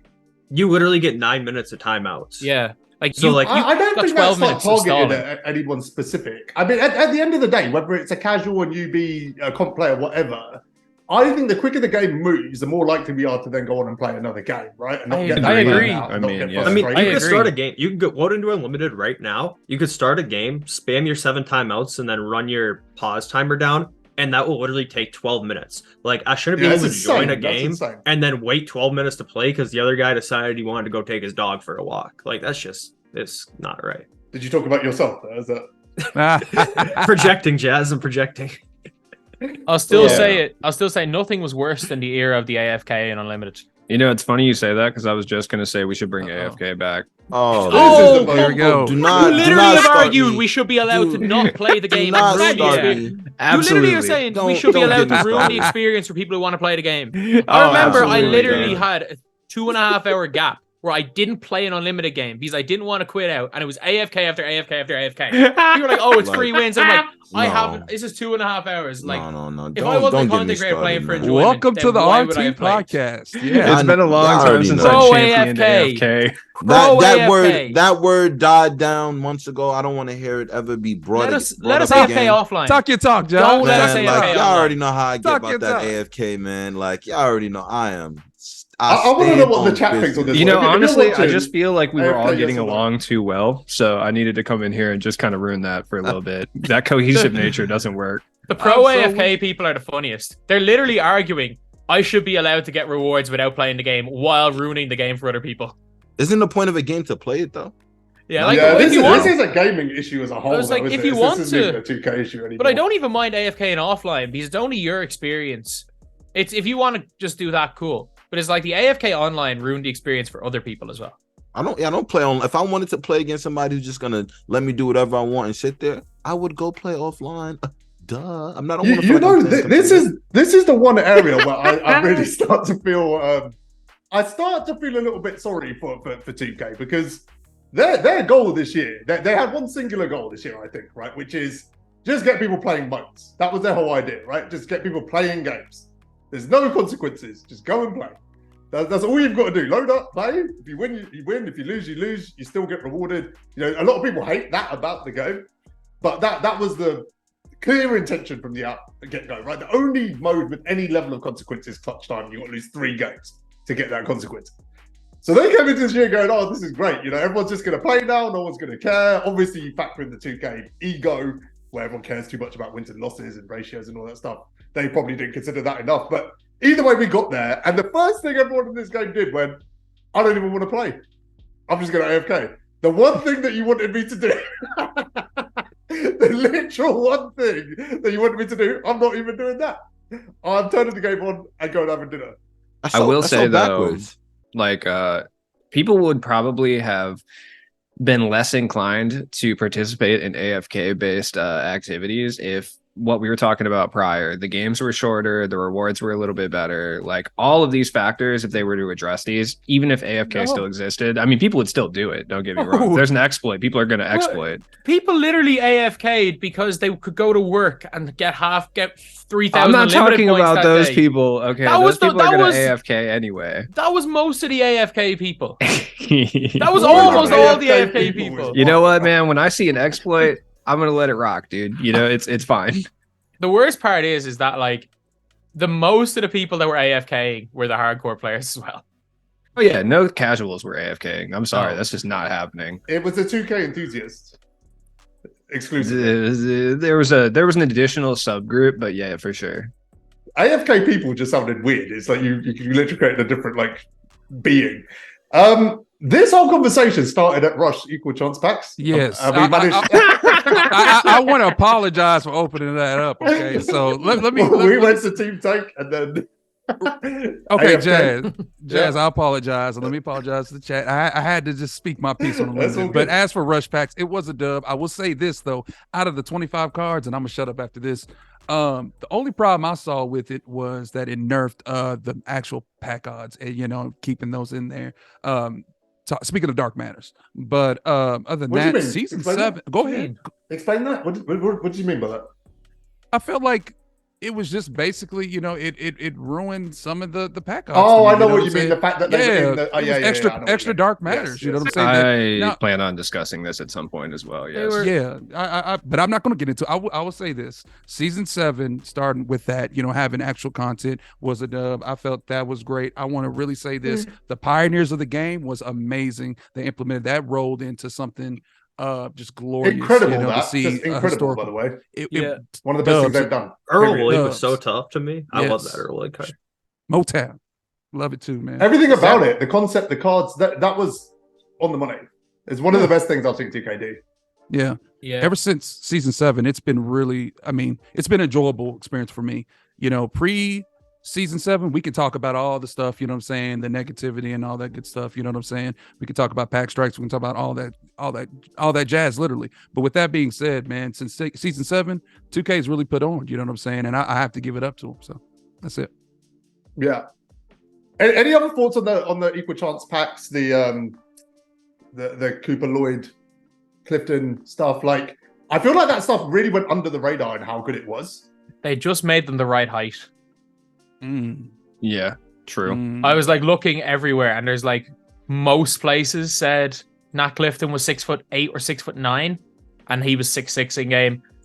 Chuck Cooper everywhere says he's 6'5", and like Earl Lloyd is like apparently was a 6'8" power forward. So the mistake there wasn't 2K's mistakes. I actually saw like a conversation. No, I know it was on NBA.com had the heights wrong. Yeah, it was NBA.com had the heights wrong. They didn't really measure people like that, like the way they do now back then. So it's kind of like more of a guessing game when it comes to like anybody who played in that era. So it's like whatever. Oh, I still would have they had just made. Imagine if they made Earl Lloyd 6'8", a 6'8" power forward like he was listed. I mean, Wemby's 2 inches taller than his listed height. Well, that's one thing about Wemby's 6'7" or 7'3.5", so he's 7'4", like. And that's without shoes on. So it's like the one thing I will say about that is like I hope, which isn't probably gonna happen, I just wish that 2K was like very consistent and less ambiguous about the heights that they give players, because like I just think that it's super stupid that like, all right, the first Cade Cunningham card is gonna come out this year is 6'6", but once he gets a premium card, he's gonna grow to 6'8" because we found some other place he's listed at this other height. Like, just pick one and stay with it, and then like don't like there shouldn't be multiple heights for the same player. Like, that just makes zero sense, bro. Like, it makes no sense. Like, Kevin Durant from OKC is 6'9", but once he played for the Nets, he's 6'10". Yeah, like just pick one height, use one website, whatever it be, B-Ball Reference or Wikipedia, just pick one site, and then whatever listed on there every single time that player gets a card, that's going to be the height they're listed at, with like no ambiguity like to it whatsoever. Like, that's their height. I like the idea of someone at 2K whose job it is to just like watch a game every time a card drops and just eyeball the height. They're like, I reckon he's around 6'9". Send it. He looks pretty tall standing next to his coach. Yeah. 7 foot. Do you think we'll ever see like glitch cards in terms of height? Yes. Yeah. I think don't we know. get- I feel like they would have done By it. the way, About that 2K for years. We're getting there's like a 95% chance either next year or the year after we're getting WNBA cards because female cards are being added into FIFA Yeah, and I've seen 2K are always behind FIFA. I think it'll be Whatever next year. whatever FIFA do. It was like they should have done it years ago and they've been so reluctant on it and now the FIFA are doing it, they're gonna do it. Has You know, Madden? I didn't even something- play Madden enough to know. I think Madden has done glitch tights before, right? Lil Wayne 6'1", like. Do you so know what they definitely excites glitch me? tights. Do you know what excites me about the idea of glitched heights? It's not the people that are like taller; it's the people that are shorter. Like I want to go hoop with a 5'8" Shaq. Like I want to. Why would you want that? You can I go do wanna that at hoop the with a YMCA 6'6" right now. Jalen Brunson. That's what I want to hoop with. And just, Oh. every time I hit a three, one of these is going up. That's it. Oh, Every time I hit a God. three, man. Every time. I know that like the second that I see like a 6'7" Allen Iverson in game or something like that, like I'm done with Cool. it. I'm not gonna play. Like, dude, They- like I get it. The game's already unrealistic, but I have to draw the line somewhere. And like, No, that's a drag. I think they do should not make it wanna- 6'4". if they do it in 6'4". like August or something like that, whatever, go crazy. But like, Right. just I am so anti glitching heights in game. Like, dude, like I That's just because really- like So, I what mean, a- it just there's so little realism left in this game. Just let us have the player models at bare minimum. There's a 6'1" Lil Wayne. Yeah, well, I Forget mean, Lil Wayne, yeah. he shouldn't be in the game anyways. He It's shouldn't Lil be Wayne, here dude. anyway, Like, let's be he real. shouldn't be here anyways. Like, I mean, what at if the you end of get the day, exhibition 7'3" Ben fodder. Wallace? What are you doing then? Hey, I'm not playing that. I'm because, not like, going to it- use that. Yeah. No, like I seriously like that doesn't even interest me. I just think that's like so like just like it just doesn't What- compute in you my know what head. about And what Ben? I'll say is what I will actually be in favor for is them making smaller players more usable. And I can give you three different ways that they could do that. Like Mhm. not even with gameplay, just by my team card specifically, even with the way the game mechanics are. Like I'm just so anti glitching heights. Like I just draw the line somewhere when it comes to realism, and that's where I draw the line. When I see an Allen Iverson towering over I don't know, Chauncey Jacob, Billups, like I'm just like, nah. Like, what are you saying? Like nerf certain speeds on bigger I think players that is and the like answer. increase the Just speeds on nerf- smaller? nerfs on the cards. Yeah, 100%. Like, you know how, like, so say it's the start of the year and pink diamonds all get 10 Hoff badges. Every pink diamond comes out that gets 10 Hoff badges. Boom. Mhm. Like, nah, forget that. Like, if you're dropping a pink diamond Derrick Rose and you know the game is built the way that the game is built, he should have more Hoff badges by a long shot than like pink diamond Richard Jefferson, who's 6'8". Like, just to like overcompensate for the fact that their game is built the way it is. Yeah. But like when it's opal season, every opal gets 16 Hoffs, whether you're 6 foot or 7'4". Like, no. Like, I would say that it'd be pretty easy to just They use your brain and be like, They all right, used, they used Why to kind of would do it- that. Why Do you would remember the Center topic of Muggsy? height- 60 Hall of Fames.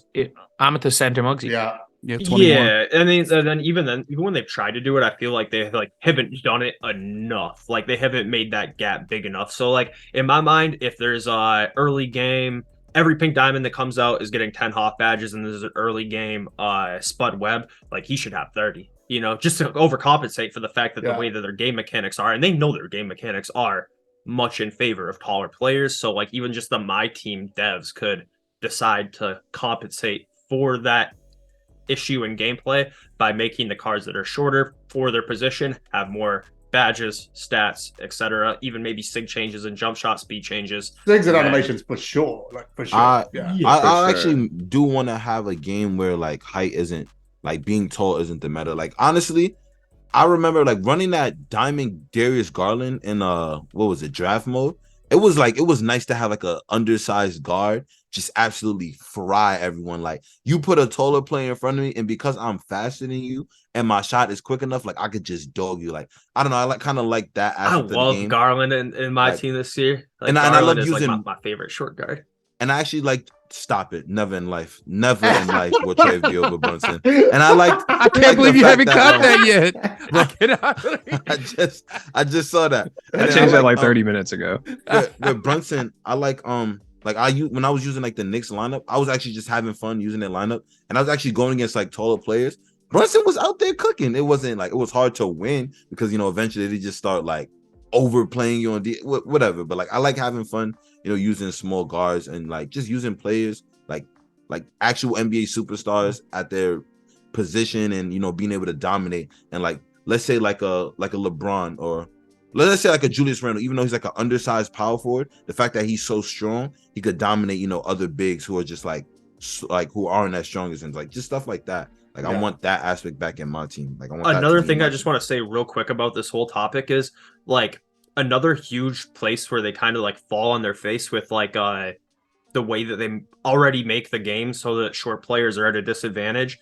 The one way that they could help it is stop giving short guards like 35 interior until like March. You'll see players who have never shot a 3-pointer in their life get an 83 in March, but in March if they drop a Darius Garland, they're going to give him like 35 interior. Like, bro, it's already like the game's already broken. Just give that Darius Garland like 85 interior to at least give him a strength like too, some strength too, like a fighter's chance. You know what I mean? And strength and block. Yeah. Like they'll keep the block rating, interior defensive rating, and strength rating on small guards way low, even after the point where they're already giving these centers who have never shot high 3 balls. I'm like, dude, like just at least give them high interior and high strength and it's block rating just to give them like a fighter's chance, A lot of the things we talk about really could just be solved if they would just detach Park from the overall 2K experience, honestly.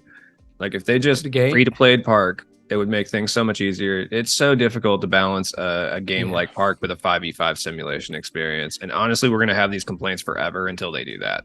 I agree. I think the height is never going to change. We've had a lot of games, I feel, as far as my team goes, that start off gameplay wise okay. But as the years go on, they make patches for Park and it ruins the game. Like as much as height is the meta, like the thing is that people they wanted to stop mashing in Park. And they made it so that layups no longer go in. So, like, if you watch clips at the start of the year where people using that Westbrook, even if they weren't dunking, they were still making layups over big guys. Like, people using Giannis at the start of the year were making Euro steps and stuff. Now, you can't make an open Euro step. You'll miss it. If somebody's in your general direction, you shoot 0% on layups if they're moderately contested.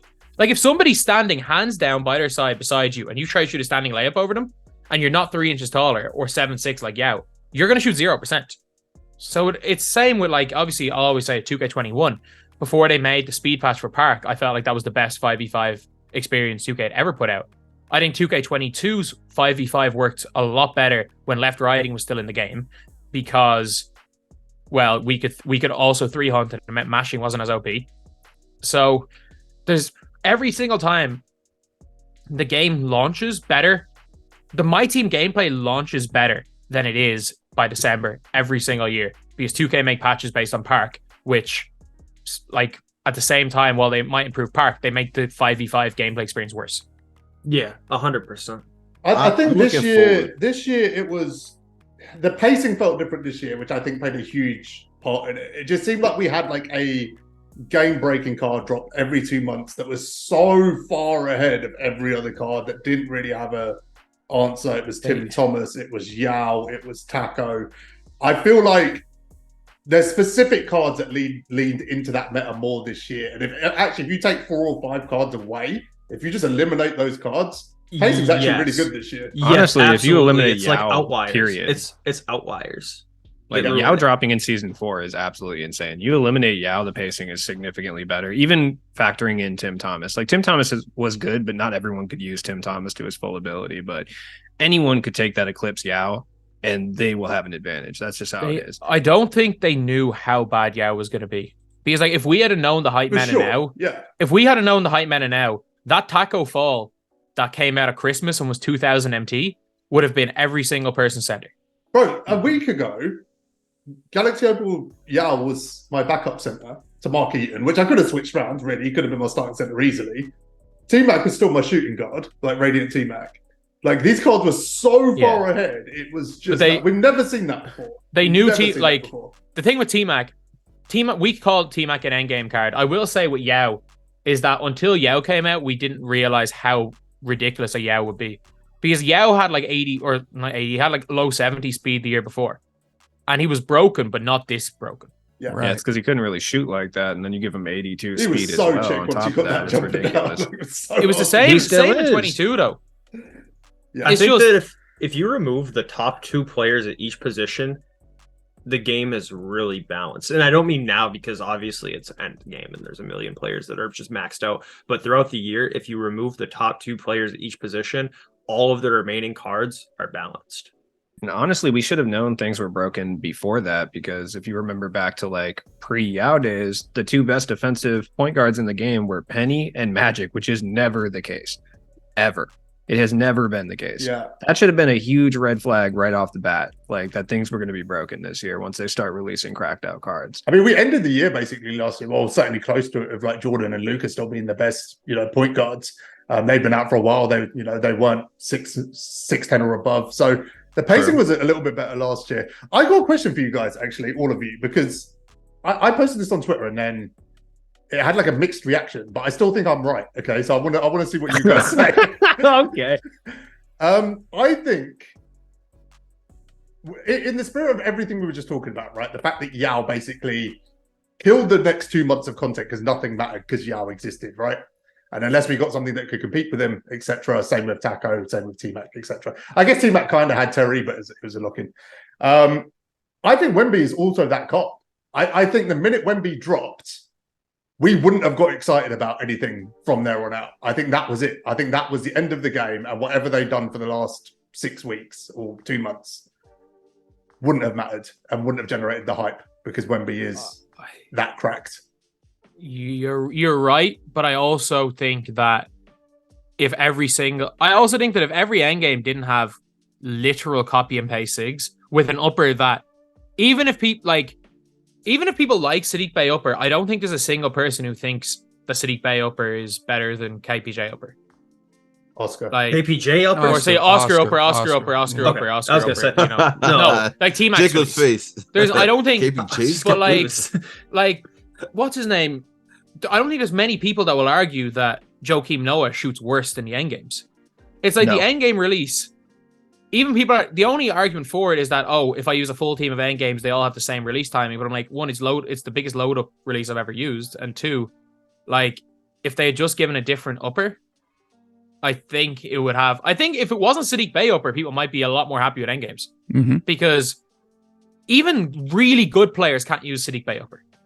The deep bay upper is just a catch and shoot upper. It's all it is. It's a catch and shoot upper. I don't even dislike the shot. Like, I know a lot of you guys, like, I know like DBG was saying like, oh man, I think this I shoot like 20% with shots better than I saw you saying like, oh, Verjao base or way better. Verjao shot better. Yeah, way like, better. I don't think so. Like, I think Sadiq Bey upper is not like the best, but I think it's just common sense that even if they're gonna do end games the way that they're doing them, like just mix in a few Oscars and a few Garlands because those are more off the dribble uppers. So like, I mean, it's just common sense. You don't need 20 cards with the same exact shot. And look, like, I would probably prefer a little bit more variety, but I think it's just common sense at the very least to at least change the Sadiq Bey upper because I know a lot of people don't like it. I don't think that it's the best in the game for an end game card.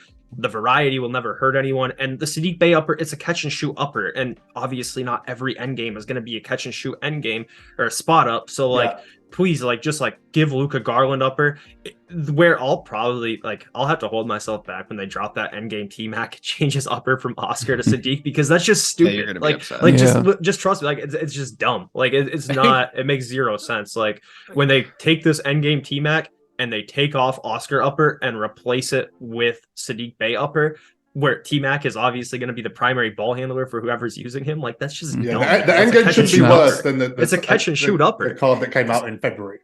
And I don't think last year, other than Luka, which was glitchy, nobody argued. Like, even though we hated the copy and paste of endgames, they were the best cards. I don't think anyone, even people that I hated them, but we could still say they were the best cards in the game. No one said they were the best six. Yes. Whereas I don't think they were though, because I still use Invincible MJ and Invincible Luka just because those shots were really broken. But that's just because they were broken. Yeah. Like they were just broken. That's gen dependent too. Yeah. Like if you were on Burner next, that's gonna really swing you. And MJ it's not like MJ couldn't move. Like he was pretty close to the end game six. But now you could argue that none of that. You could argue if you can't green with those end games, you could argue that they're not even top 30 cards in the game. Mm-hmm. All of them. If you can't green with that release, like if you can't green with the end game release, Invincible Shaq is better than all the big end games. Nice. If you can't green with that release, freaking Radiant T-Mac is better than Kevin Durant.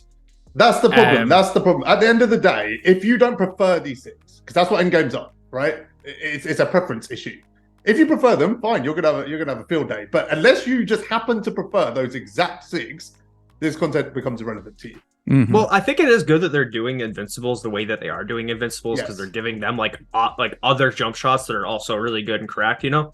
But at the end of the day, man, with the end game concept the way it is, I think it's just like very obvious and common sense for people who actually even understand the SIGs and know the SIGs and everything like that. Like, if you want to leave all the SIGs on everybody, all the dunk packages on everybody for all the end games, like, I would maybe argue that that's not the best, but I'm totally okay with that. What I'm not okay with is them just putting Sadiq Bey upper on all of them. And I don't even dislike Sadiq Bey upper. Like, I think it's the best shot in the game outside of T-Mac shot, which I prefer. And we haven't seen Oscar Garland. So just make some of the guards have Garland upper, some of the guards have Oscar upper, and then all the bigs pretty much can have Sadiq. But then for the people who don't like Sadiq, mix in, like, just give, like, say, I don't know, endgame Tim Duncan, Oscar upper instead. So if someone wants to use that upper, they can.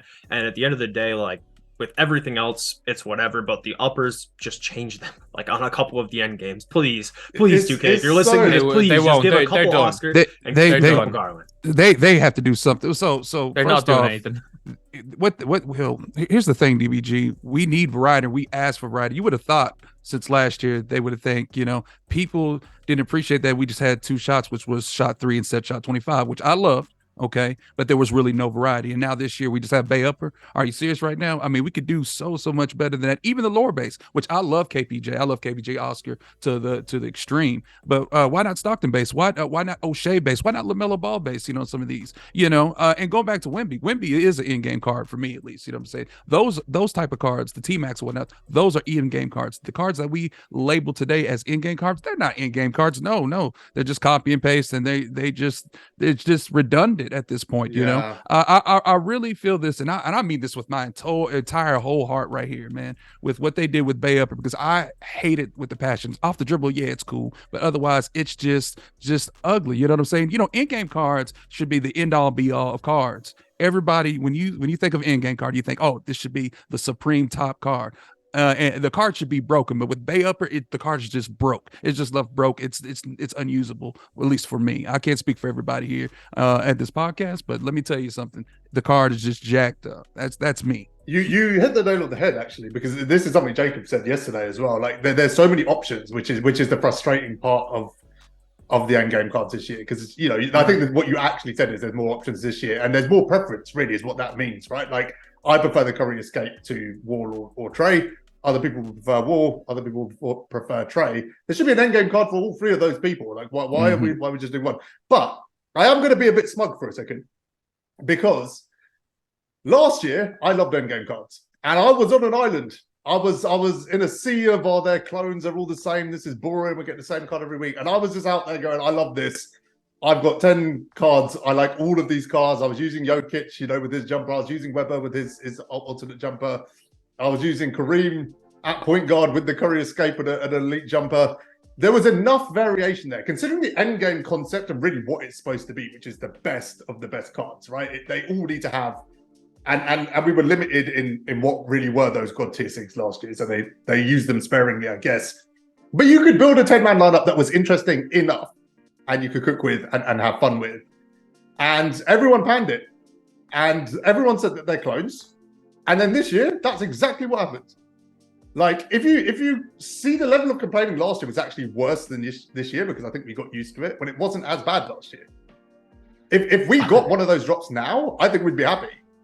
But we need to mix it up a little bit. That's apathy, though.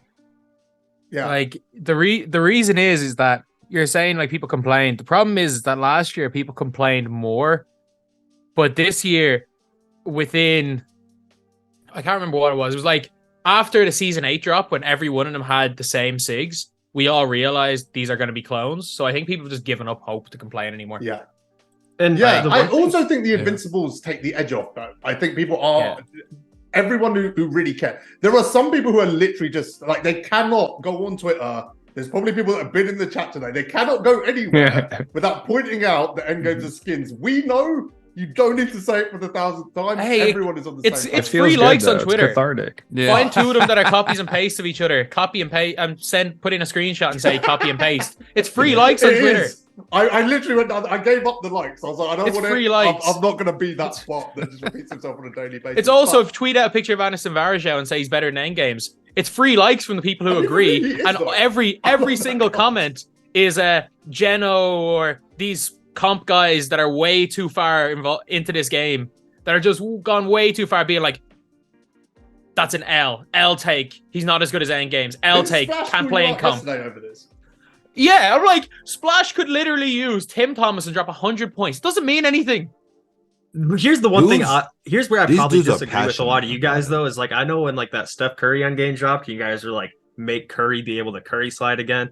Like in my opinion, if you leave Curry slide on endgame Curry, it's not an endgame Curry because Curry slide isn't good like enough. Whoa, Oh, you're gonna get whoa, fed- whoa, Just give whoa, out whoa. free. This What is do you not. mean Do that. the Curry You know slide what? is not good? Well, not You know even what say they the should've Curry, done? the Curry escape. The Curry escape is not good. You're crazy. That front escape is a bucket every time. You can't What are cancel out of the saying? animation. It takes too long. So it's what? It's better on taller players. It's definitely not good They on did Curry nerf himself. it. I mean, he's not wrong. Yeah, it's I don't not. think It's, they know. bro, from if what I've anyone, seen- if To anyone compare to likes last Curry year or escape, 21? it's because for one, they either don't know how to use like the misdirection because the misdirection's slow, and then also too like, look, what is just this don't use. misdirection? What is I this? love the fact that you. How do you use not the know one what that thing is, I Josh? know. I No. literally said I know what it is, but it's like I feel like when I was introduced, it is the most useless move. You don't need to know how to dribble in this game. If I hit my opponent with the front escape and the Curry slide, there's like a 70% chance I think I'm gonna get. I know I'm gonna get open. Like 70. You call that screen on the right side, your front escape. He don't bite on the If you screen. want, Curry if you side like, the other if you way. like it though, there's plenty of hitting the cards that screen. have. There's plenty of cards that have the Steph escape. I love the Paul George escape. That's not an end game card escape because it's not the best. The It- Paul it George was escape kind is my of favorite awkward, escape. right? The It's Trey not better escape than isn't the Trey. best. It's Yes, not it the is. best. It's Yeah, the best it's for not. you. Guys, It's the this best is for you. This is There's the more point. than 50% of people in this call. We all play way more 2K than any normal person should play this game. We all care way too much. You're the only person in this call that's going to argue Trey escape is better than Curry. I Well, like it's, it. It's the most I like popular it. escape. That's why. By it's there. who? No, it's not. Oh, It go to the depends. park. I preferred it Go to the last year. park. I preferred Trey to Yeah, Curry last year. I prefer cool. Curry this Not year. Yeah, my no. team. Trey last year was Trey was way better definitely last tough. year than is this year. Way But it's better. preference, guys. This is the thing that we're all speaking from different lenses, right? And this is Right, actually the point. This is the point. Endgame cards need variation to please everyone on this call. Like, we need a card for everyone. If you prefer Trey, whatever, Curry, it doesn't matter. Honestly, I Yeah. don't really Because care it's the same because card. this game you can literally just hold turbo and go straight and then press the shoot button and you dunk on everyone. So W it bot. doesn't matter. That's how it to use really Curry. doesn't That's how to matter. use Curry at his best. It literally Yeah, doesn't Plate matter. Breaker- Like we're Plate talking about Breaker is the best escapes. We're thing. talking about things that would only come into play in like a competitive type setting when realistically you go on unlimited and they're just going to hold turbo and dunk on you every time with the dunk Or stick. triangle, So really, it or doesn't just do matter. a backwards escape that every Yeah, or card just can do a backdoor pullback. cut. They're going to do things that no endgame card could do. Like from a SIG's perspective, that would make it any better because it doesn't Right. matter. Like at the end of the day, this game is all about height, backdoor cuts, and dunk sticking on everybody. And if you Yeah. can do those three things competently, which anyone can, you'll win 75% of your games. So like really, I don't think anyone really cares that much about like we're arguing about Curry versus Trey escape. Like anyone outside of like the most competitive wager guys care. Yeah. Like really, at the end of the day, I you think could that's give a quite a card- good summary. you could give a card the absolute worst SIGs in the entire game, and they would still be effective if they had 99 every statistic and every badge, because you could just turbo dunk on everybody. It doesn't Run matter. wing to wing. And if they put like big dribble style on them or something like that, that would cause problems. But since they all have MJ Maybe. dribble style, Yeah. like that's the MJ dribble style really is the most important because like Just with doesn't that you matter. can just run. It does. Go use big dribble style. It will give you like a load up animation. No, I for just when you mean like do hold SIGs in turbo. general, outside of the dribble style. Like for the way most people score and play this game, it just doesn't matter. I need truly. that No, Jalen no, Brunson you're not dribble wrong. style, man. I need a Jalen Brunson dribble style, man. I just want one car. I just Oh want my one player to God. get Trey dribble style. Yeah, I mean, I would have liked to see them use more of the dribble styles in general, like Allen Iverson and Trey. Oh, there's a lot of other dribble styles. that RJ we haven't Barrett, seen maybe. I all don't know. year that are Throwing actually stuff out there. reasonably Why? okay. Steve Nash dribble style, Chris Paul Chris Paul. dribble style. Allen Iverson dribble style might be okay. I forget, but like Chris Paul Honestly, and Steve Nash dribble style definitely are more Julius LeBron Randle dribble style. They just went all the way in on MJ dribble style like way too early and way gave too that to early. We didn't even get a everybody. chance Do to you flesh out the rest of the dribble styles. Do you honestly. remember Flash Right. Forward where every one of them got Chris Paul dribble style, then we never saw Chris Paul dribble style again? Yes. Yeah. What, Yes. So is Chris Paul dribble style even good? Like, Chris Yeah, Paul it's pretty dribble good. style It's is just- it's best- just it's Jordan. better for moving laterally. Yeah. oh, like the side to side guys in the part. Yeah. right, But like Exactly. the double cross Trey Young animation is still the easiest way to get open right now because nobody can guard it. Like I've been doing it in like theme teams using guys from season 2 because everyone's expecting you to burst towards ball hand. That like lightning quick crossover the opposite way is the easiest way to get open in this game. I was like, if there was one card that a Trey Young dribble style that came out now, that card would basically be unguardable for a couple of possessions because teams just don't expect it. You're Right. talking about like the push cross, right? The one where you cross and immediately cross back. Yeah. So like you pretend to go middle because he can't burst that way, and you immediately cross back. And he does it. Yeah. He does it in like lightning speed. You know Like, who dribble it's style pretty much everyone quick sleeps from on? last year. Yeah, What's so that? it's a quick crossover. Everyone sleeps on the Quentin Grimes dribble style. Is that a thing? No, it's not. No, it's not a thing. This Nick stuff, man. Don't make. Oh my god. Guys, Hey. have we nerded out enough on animations? Yes. He's a For the I love can of sit here and God, talk about animations until nighttime. So Yeah, I we mean, did it you now. know, We don't should tempt me probably with a get good back time. to the 3 months of content that we were supposed to be covering. Yeah. that we were supposed to cover at some point. Yeah, probably. Cool, guys. Let's talk about the Larry Bird thing. So trophy case happened, then nothing happened for 6 months. Yeah. And then something happened, which was we got a free invincible Larry Bird if you had the trophy case one. And he was also buyable at the same time for $50. What's our thoughts? I honestly, when people told me that in my chat, I thought they were messing with me. Like I was just like, haha, yeah, okay. Why? I did not think they were actually going to do that because they didn't do anything for 6 months with Are the you Larry just Bird. We surprised got they did no. anything? Yeah, I'm just surprised they did anything. Yeah. We didn't get any Evas. We got. I mean, they basically just didn't talk about the card like it didn't exist for like 6 months. So I'm just kind of like, whatever. I was like, yeah, I'm sure they'll do that. That's cool. And they're like, no, dude, they did it. Like, All I'm going to say is I went full John Cena on this and never gave up. And I'm pretty sure I'm the only one who didn't give up. And when I John say I Cena? didn't give up, I mean I did not give up. Like, I had people you telling look like me they didn't see to you? give up, Like, and I refused. It was too much. We did too much. Something had to happen. I didn't care what it was, to be honest. you just were the something had to world's happen just to only acknowledge the Larry Bird situation. activist for a little while, for sure. I mean, I stopped. literally I had people shut up telling me to about it give up. because, like, after like my 9th tweet about it, I think people were like saying, like, "Dude, just let it go." So I was like, "All right, bro." Like, y'all got it." I tweeted weekly reminders that people grinded 300 hours for a terrible card. Well, Dr. J was the real prize of that trophy case because Sure he was Yeah, that guy. But you could do Dr. J. Retrospectively- You could do Dr. J in like 80 hours. Retrospectively, that was actually the biggest mistake they made with the trophy case, which was not switching Bird and Dr. J around. Because if they'd just done that, there would have been a fraction Way of less the people points. upset about it for sure. But I mean, I guess like the angel on my shoulder wants to say better late than never, but then like the devil on my shoulder is like, You know? you waited until June to reward this grind that I wasted my life for. in, Still like, salty November. about it. I will say, with people saying about Dr. J, the reason why Dr. J is seen was seen so positively was that he came out in like season 2. Like he was He there had in good November. long. No, he was tough for a long He time. wa- though. he He was, was but elite. imagine he comes out in like when people were actually completing the trophy case was like January.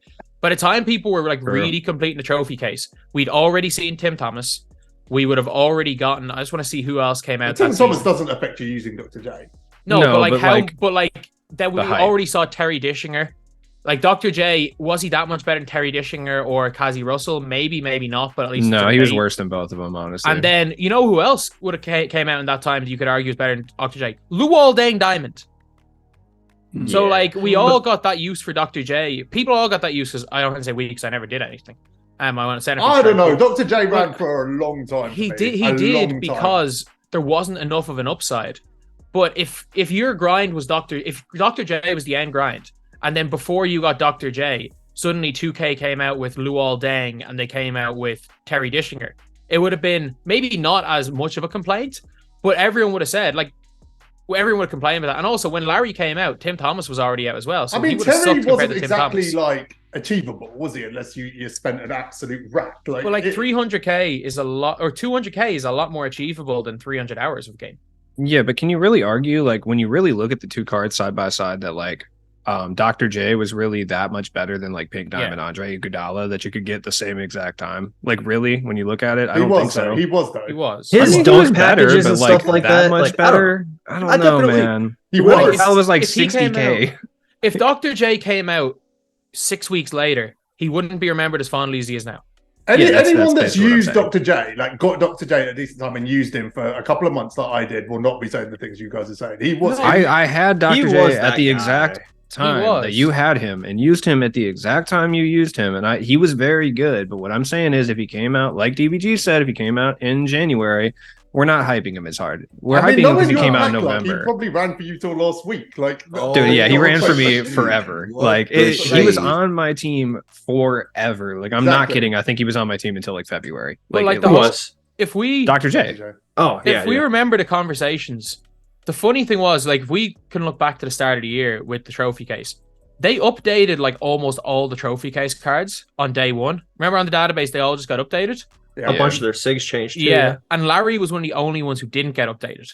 And because of that, I remember on the very first podcast I was on, I said it laughing with everyone going for Larry Bird. And I was like, I'm not going for him. He's not going to get changed. Everyone was like, they're going to change him. They're going to change him. So we knew from day one that Larry Bird was going to suck. And he The still thing didn't get is, changed. The catch Honestly- about it was though, DBG, like when you were saying like, oh, I'm not gonna go for him. The problem is at that point there was nothing else to go for because the trophy case centerpieces were the rewards for every mode. That's what I mean. I just didn't really play the game in season one. Do you want to know the reality? I actually don't really care that Larry Bird wasn't that good. I don't really care. I used him. He could play defense. He was in my team when he dropped. But I actually don't care because I got a lot of run from the trophy case as a whole. You know, I was using AD, Westbrook, D Rose first few days, Dr. J. There was a bunch of cards that just built my team for 3 to 4 months without me, and really stopped me having to spend any money. So it kind of did serve a purpose for me. And yes, Larry Bird wasn't the reward that should have been. It should have been, you know, a Tim Thomas level card really at that time, I think. I But mean, You're Larry gonna- was I fine. don't He's care just a anymore. better Jazz, Guys, you you're know gonna what's you're gonna funny? talk them into doing trophy case in 2K24. Jazz, Yeah, you know what's probably. funny to me? If Yeah, do it, just don't make it the only thing in the game. So put What the center you- pieces at 50 clutch time wins No. instead of 100, and then make No, the don't do 100 it wins a again. new card. Make the centerpiece 6,000 points and unlimited, and then make a different award card Please. 12,000, et cetera, et God, no. cetera. don't Why- listen to Almost him. Just trophy do a case. Throw out the trophy case. We The want a trophy bunch case of made- recycled cards, please. And, The and trophy no case R&D. made lineups unique for the first time in many years. Facts. But it's It Agreed. made It's lineups also- unique for the first time. It's also literally the in reason ages. why all of our complaints about pacing happened. Like, James Worthy was better than every single packable small forward. So for 2K to get people hyped on packs, they had to give us Tim Thomas.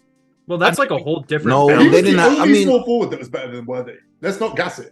Yeah, no, but like, Yeah. don't even say that. Like, everyone was getting Tim Thomas. Everyone didn't start getting Tim Thomas till like months later when I forgot what happened, but I know he just. What did they do? I think they put one of the Rosen was in unlimited. That's when everyone started getting him. So it's not Yeah. even like when he first came out, everyone had Tim Thomas. It was really the dudes who was, you know, Only swiping people that who diesel, bought you know what I mean? MT, you know, had Tim Thomas. Realistically, wow. like, I'm gonna Which say was it. I'm gonna say a it. lot of us. Actually, I got before I ask my question, Matt. What's up? You were like Dr. J was your guy. Yeah. I You hopped didn't him say out. anything. I want to hear you say stuff. Because I'm over here coughing right now listening to Oh, y'all. Yeah, talk to I've me been about over, guys, Dr. I've been J. over here coughing. Dr. J was him. The only thing I could say about the whole trophy case was, I mean, we had basic Larry Bird with 25 halves. I mean, he was horrible. I mean, if they would have switched them out, it would have been a different narrative. Even still, though, they could have done a whole lot different with the whole grind itself. I mean, DBG, we've spoke on it. We talked about it. We've heard it from you. You know how the grind was just so long. People grinded for 3 months for what? I mean, honestly, for not much. And I hope we don't ever see a grind that confusing again. I started, I was about to start to talk about the puzzle pieces that we had to go through with the franchise moments and all that. That was so confusing because we had nobody really, we have nothing in the options or anything in the menus that said, hey, this is what you need to do. It took content creators. It to was the explain most it. confusing thing. I It don't was think forgot about it. I go don't back think and- the devs even knew what to do. That's what I'm It saying. I was don't wild. actually think Looking they back knew on what it, to do. It's actually wild. Well, like, because I remember Tutorial. anytime someone tweeted Sam, Sam Yeah. would respond by linking the Project Elevate screenshot. Yeah. Yeah. I mean, Um, here's the thing about trophy case though, is like I understand why people have a bad memory of it and everything like that, but I really think that they were on to something with it, because the fact that you had to pick your path, you had to either be the guy who went and got all the best pink diamonds, or you had to be the guy who went straight for Jimmy Butler, or you had to be the guy who went straight for Anthony Davis.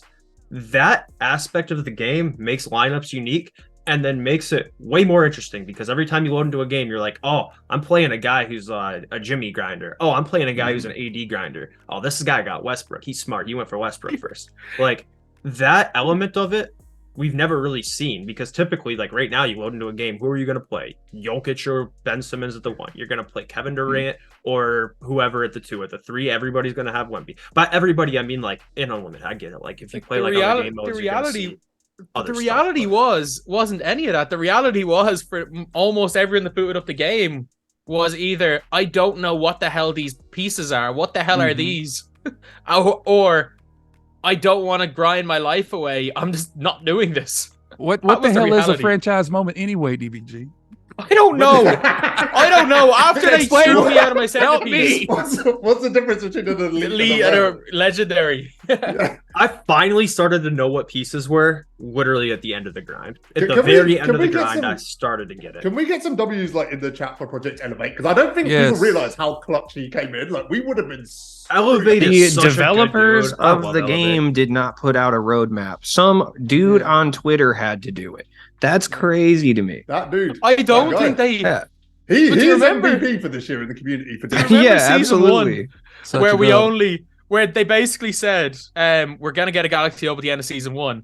We all got so many of us got our first one in like week 1 or like day 3, because remember they put them all up for 1 token for Yeah. a day. Oh, that was huge. And it was like, yeah. if you didn't log on that day, you just couldn't get your opal. But also, like, coming into the last week, we still all had 1. Yeah, I remember yeah. everyone grinding those RNG pieces. Everyone made at least one mistake at some point. I think almost Yeah. everyone. Oh, yeah, I started with Derrick Rose. Huge mistake, Yeah. honestly.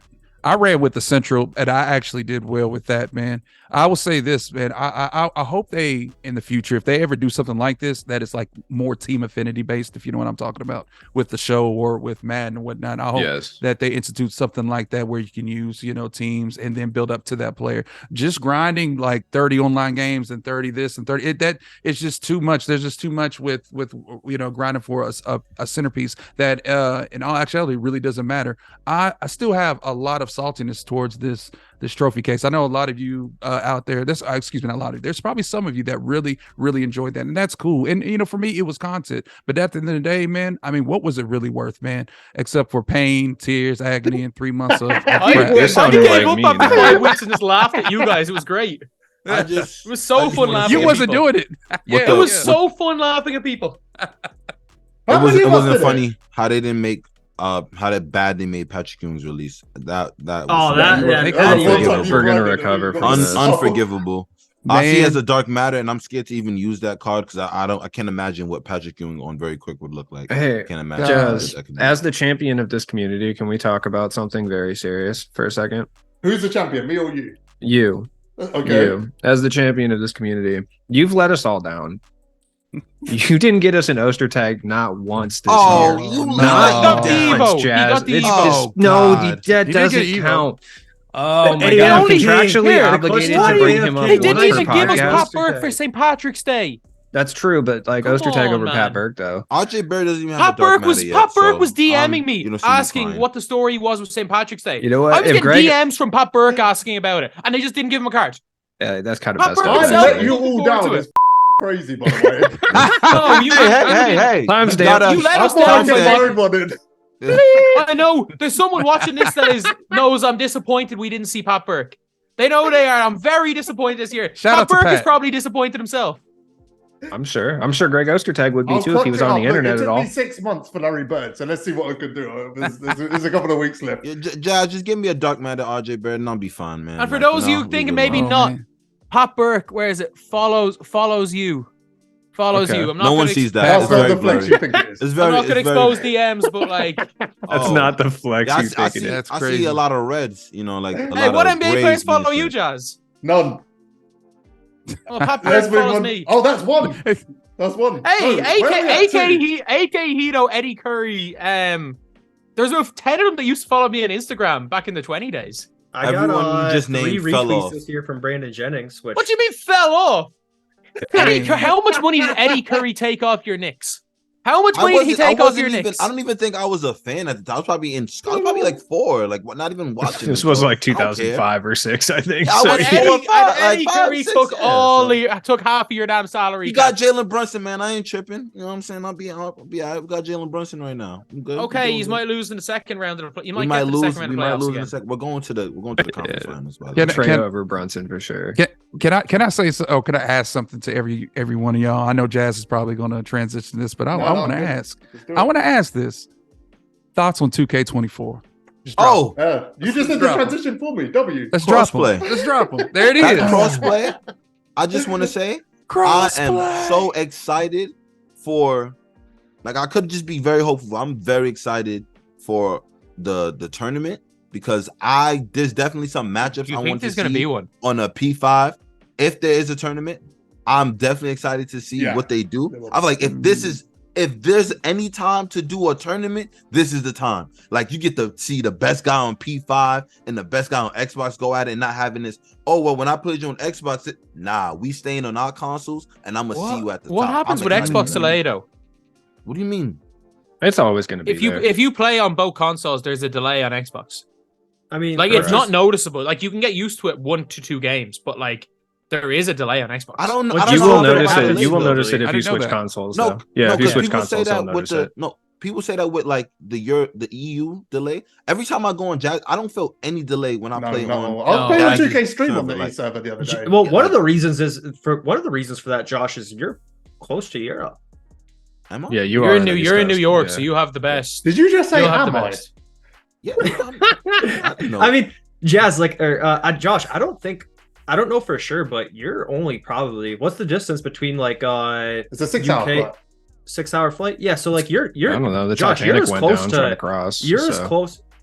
close to like Europe as you are to like California, Josh. Jazz, There you're not- is- why there didn't is you come to water, New though, York yet? that's If a you're that big close, difference. Jazz, why didn't you come to New York yet? If you're only 6 hours away, man. Because he There's, doesn't there's want nothing to. there for me to go for. I'm here. Exactly. It's nothing. I'm here. Exactly. You know what?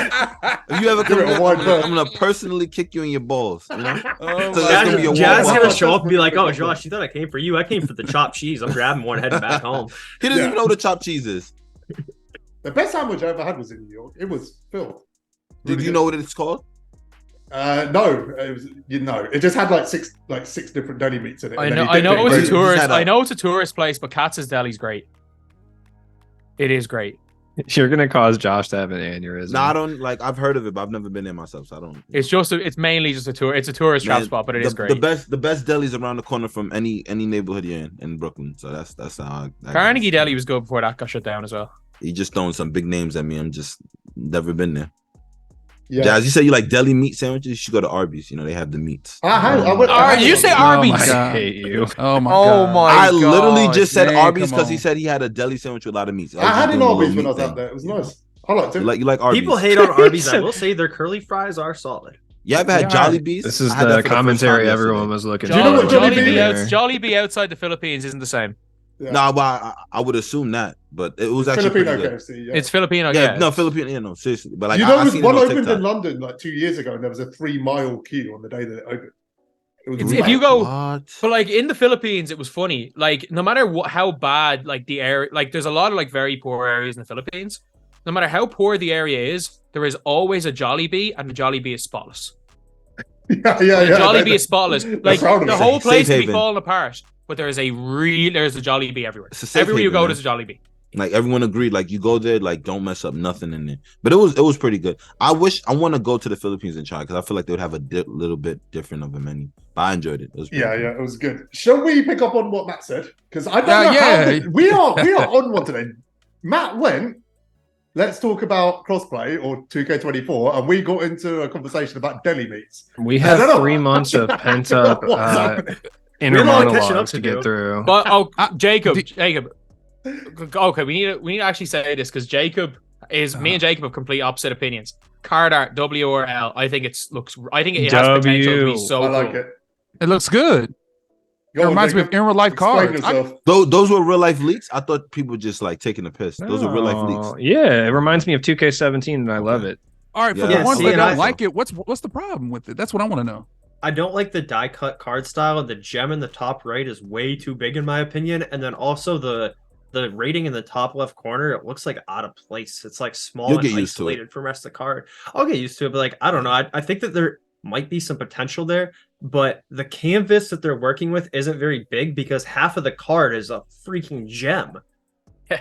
Okay, I could see that. Yeah, it is mobile gamey for sure. It does look a little Yeah, it cheesy, looks but it just mobile brings gamey me as back. hell. It brings me back to 2K17, and it makes me feel good because I think that's the last time I played my team and didn't like want to commit seppuku. The 2K Bro. mobile card art was like universally praised as well the whole of last year, so that's probably why they went that direction. It is. It looks. There it's- will never be a card art better than the current Series 3 and 2K21. I'm sorry. Wait, can we? That was the worst card It art was the best ever. card art ever. They It was the were best. showing John so Collins hard, was they found the blue. worst They made picture. John Collins blue. They Yeah, put they a took blue the worst tint on John picture. Collins for some reason. Wait, Uh, my- Look at Jazz, these. hold on real quick. Jazz, Do is the there a crossbow. possibility, guys, that within the year they could change the card art? I mean, in real life, there's always changes, like with Bowman and Dunross and different, they have different, I types think of they're like shapes and creatures of whatnot. habit. And I feel like if they would They do are. that, then we wouldn't have continued to see the domination card art we saw this year, which was god awful. Like that is the worst card art I've Yeah, ever seen. season 1 takeovers. No, dude. The Current most Series No, 3. Jazz, telling I'm just you. gonna before we 16-bit. end this, I'm tweeting out these pictures. High I'm res. tweeting out these pictures. Yeah, you got to bring back the Kyle There are Kuzma people with where like it their looks hands like on their head, looking in shock in their pictures. Kyle Kuzma literally looks like he is filming an advert for an abstinence campaign in his picture. It's my favorite part he's of all he's time. holding He his. said, Oh "Ooh." no, this is. He said you can't spill your seed. This is the Like worst. I love That's- it. Well, how we John feel about, John Collins is blue, and I'm not joking. John Collins, his player picture is blue for some reason. This is the happiest I've ever been playing my team. I think is when they released those cards. So I was like, this is I remember great. scrolling through those for a video, and I'm like, there is no way. Timothy Luau Cabro is diving on a ball. Like what? Oh Wait, my can we- god! This is the Can best we card. like the whole crossplay thing though? Like, Yeah, let's can we get go into over it. that? I want to like like I said, I'm genuinely excited. I know people are probably gonna say something about like the whole server issue and like being a delay, but I'm just if they do, like I said, if they do a tournament, I feel like that's gonna be like if they do one, it's gonna be a lot of hype. I feel like it's gonna be a lot of hype just because you get to see like the Everybody. two consoles like this. Like the best is gonna be the best. There's no on the best on P5. The best is gonna be the best. Yeah, like if, the if best- you're in with a genuine shot of like winning 250 or being in it next year, please don't break TOS because we all want to see this. Hell Even- yeah. We all want to see Even the this. players lounge tournaments and the like independently ran tournaments are going to be way more interesting because it's not going to be Xbox and PlayStation running simultaneously, but the Yeah. two winners. Like it's just going to be everybody. Like a players lounge tournament, everybody. Everybody. Like Yeah. a slaughter tournament or a MyTeam Madness or whatever. Gamer Saloon tournament is going to be everybody. Don't Like do you just think they're gonna everybody in one increase pool. the prize if they do it? Like they're gonna increase the prize pool? I feel like they Honestly, have I don't even know what they're going to do at 250 because I think that what Yeah. happened this year probably made them want to never do anything related to that again.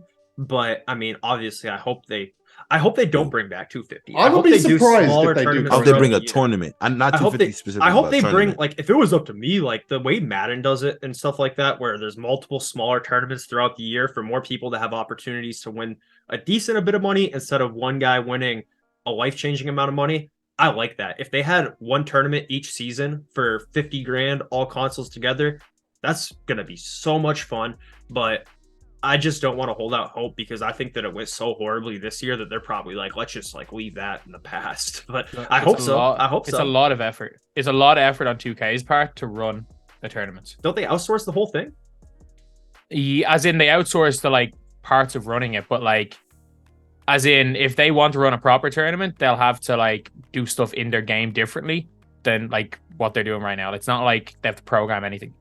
I think they're the going to be return on on a mission. investment's I got to think be they're there though. I think they're going Maybe- to be on a mission this year to kind of get people to What play they- next gen more. So I what think they we'll see a could- next gen tournament, not current gen. That's What I they think. could do is a bit I like agree. what they did Yeah, I in agree, 2K20 and get ESL to kind of run the tournament like they did with the Play Now. to get like one of these outside companies to run the tournament on their platform and get the outside company to put up the money. Because that's what ESL did for the play now. Yeah, I know that it sounds like it would be a lot of work and everything, but think about it this way. Let's say they have let's just say they have 250 for the sake of it. Again, like before a qualifier, they drop that $50 guaranteed pink diamond Wemby or whatever. They're gonna make a lot of money. Like, True. If they drop a $50 Wemby the day before a qualifier, they're gonna make a lot of money. And I mean, they kind of did that whatever with. They make off that, it's gonna be a lot more revenue than what they spend. Didn't they do that with Kareem this year, kind of? Yeah, I think it wasn't a weekend before qualifier, but it was close enough coming up that it was like, yeah. I just think that part of this depends on something we haven't discussed yet, by the way, which is this salary cap mode, and you know how sought after those top tier cards are going to be now, because we don't really know what that means yet. And if that means the main mode, i.e. the unlimited mode, or it means a replacement for limited, I don't know. But if it I'm does hoping mean it's a replacement for limited. That would be cool. Yeah, because I mean, at the end of the day, if they try and incorporate a salary cap into unlimited, like they've tried that already with Supermax. Like they end up just making it so that they just end up like scrapping. Like they essentially made it so you could run anybody in Supermax. Like they just kind of like scrapped the whole thing halfway through the year. I don't see that taking over the unlimited mode, because they do want to have people having the opportunity to upgrade their team to the max, spend the most money to get the best team possible. Right. Like, you know, like if they make it so you can only run 2 opals or whatever like that, you get your 2 opals and you ain't gonna buy a third. So like, you know what I mean? I feel like the thing is, it's subjective in terms of value, isn't it? Because if the most valuable card in the game becomes Amethyst Taco because you can run him within the salary cap, then he'll be going for $1 million. Good point. Yeah, it never worked. So what ended up happening with 2K18 was 2K put like base salaries on cards and then adjusted the salaries based on how much they were used, but the base salary was the minimum. So basically it became the new cards that came out in packs were the cheapest, so that as long as you kept doing that. I don't think we're going to see the idea of like the rarity defined. They did the same thing in the draft. Like we said that about when they brought back draft, where like they can't make it as bad as they made it in 2K18, and they pretty much made it as bad as they made it in 2K. They pretty much did the same thing as they did in 2K18. I feel very confident. I agree with DBG on that. Once they start to realize, if they were to incorporate that, once they start to realize like, oh, we will sell more of these players if we make them cost less so people can use them for a competitive advantage, they're gonna do it. They always do this. They've been doing this for years. Money over everything, dude. Like they're gonna do it. I just don't see the salary cap mode taking over as the flagship mode. I feel like it's just going to be a limited replacement. And that if it's a limited replacement, that's possible, brilliant. By the way, I'm going to put it out there. It's possible. I don't think it is either, but it absolutely could be possible. When you look at the developers and the specific things that they, you know, lean into in this game, it wouldn't shock me at all. The problem is that they have tried something before, and it was an absolute disaster. It's the worst game mode we've ever had. And I can guarantee you that a salary cap mode, as you said again, like all of a sudden, the salary caps are going to have to start being adjusted and stuff. But then it might get to the stage where, again, Amethyst Taco is, the most valuable player, who comes out in December, and he's the most valuable player in May. And something like that can't really, or like say you might 1 week, if they have a salary of something, and then they adjust the salary, a card might go from 100k to 10k, or a card might go from 10k to 100k. Like if it's the main mode, it causes so many issues. But if it is just a replacement for limited, it might be what we've basically asked for in limited for all these years. It might just be limited without rings. What's the difference? Am I missing something here? Is limited not a salary cap mode? It basically is. Pretty much, yeah. They just state the gems rather than the price. The biggest problem with limited, I think the biggest problem with limited is the 6 rings. Yeah. And I think people have been so turned off by that. And like, if you don't, Kuzma as your background.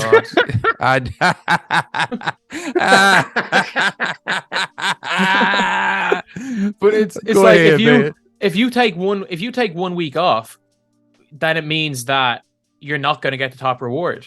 Or it's even kind still of demoralizing too. That's why, if I miss a week, I don't want to play it anymore. Guys, if you play 20 games, I'd never missed a ring on limited, and even when I was away, I get my ring. I won't explain how, but I'd never missed one since the mode started, and I haven't got a ring a week since. All I you just can't need, be bothered with the all mode you anymore. need is 120 games, no ring week to never play the mode. Yeah, again. yeah. Yeah. Like, And that also, happens I to just, me. I Just find one it week gave it on, into you'll the never play fact it that the mode just isn't going to be rewarding ever. Is it? I mean, as if there isn't already enough RNG in the game as is. Let's add in limited and then make the ring RNG. Like that's just like it's not very sweet. I've made It's quite not a fun. I've made quite a conscious decision. I want to run this by you guys. Maybe this is a good way to round out the podcast, right? Like, we obviously have a lot of different lenses that we look through in terms of how we approach the game, the things we care about, what's important to us, things we like, dislike, animation, things, everything. I have made quite a big change in the way I approach this game over the last couple of months. I play this game like a casual. I don't grind anything anymore. Like, I jump on, play. Like, over the last week, the game I've played the most is F123, which I'm loving. I've got a season going. It's going well. And then I'm probably equal parts playing... actually, I play 2K more than FIFA, but I'm playing them both, enough. But I jump on, play a couple of games of Clutch Time, jump off when I feel like it. Like, end of last season, I decided to lock in for a couple of days and got artists. I've become like fully casual. Like my whole completionist ideology has just gone out the window. And this is really the question, right? I put up a tweet the other day saying something could be perceived as controversial, but I want to see what you guys think. Do you think a lot of the criticism with 2K, DBG, I've heard you say this a lot, right? Which is we're not in the pandemic anymore. You said it during the trophy case, all of that stuff. Do you think part of the issue is the community hasn't broken themselves out of the pandemic mentality? Because it seems like the vast majority of us react to every piece of content like we're going to do it, yet we don't. The Twitter community, yeah, sure. And especially, I'm going to say this, especially guys that are either full-time or part-time content creators, because we have extra time. Yeah. I just think so. Like some of the things that people react to, I'm like, why do you care? You're never going to engage in this. Is this like second-hand like sympathy? Like what is the deal here? Like I don't care what the limited reward was last month. I couldn't even tell you what it was. I didn't play a game of limited. I don't know what it was. It was Iguodala, but yeah. There you go. But I'm sure there's someone out there who wasn't playing limited that was on Twitter going, "This is trash." Absolutely. Yeah, there were a loads. lot of them. So many of them. Why? Why are you not concerned about the things that you're engaging in? People just got things going on at home and want to vent. Take out their anger, Jazz, their anger on a card. One of the first things that I say, feel that. one of the first Might need things to that put I some say holes in when the your wall, when your attitude, when your actual opinion is F whatever 2K do, whatever 2K do, you're gonna complain. Oh, okay there. Listen. Oh my God. They lost in the whole podcast and went full grumbling at the end. Who is they? It's It's a Josh. Josh thing, Yeah, man. Josh.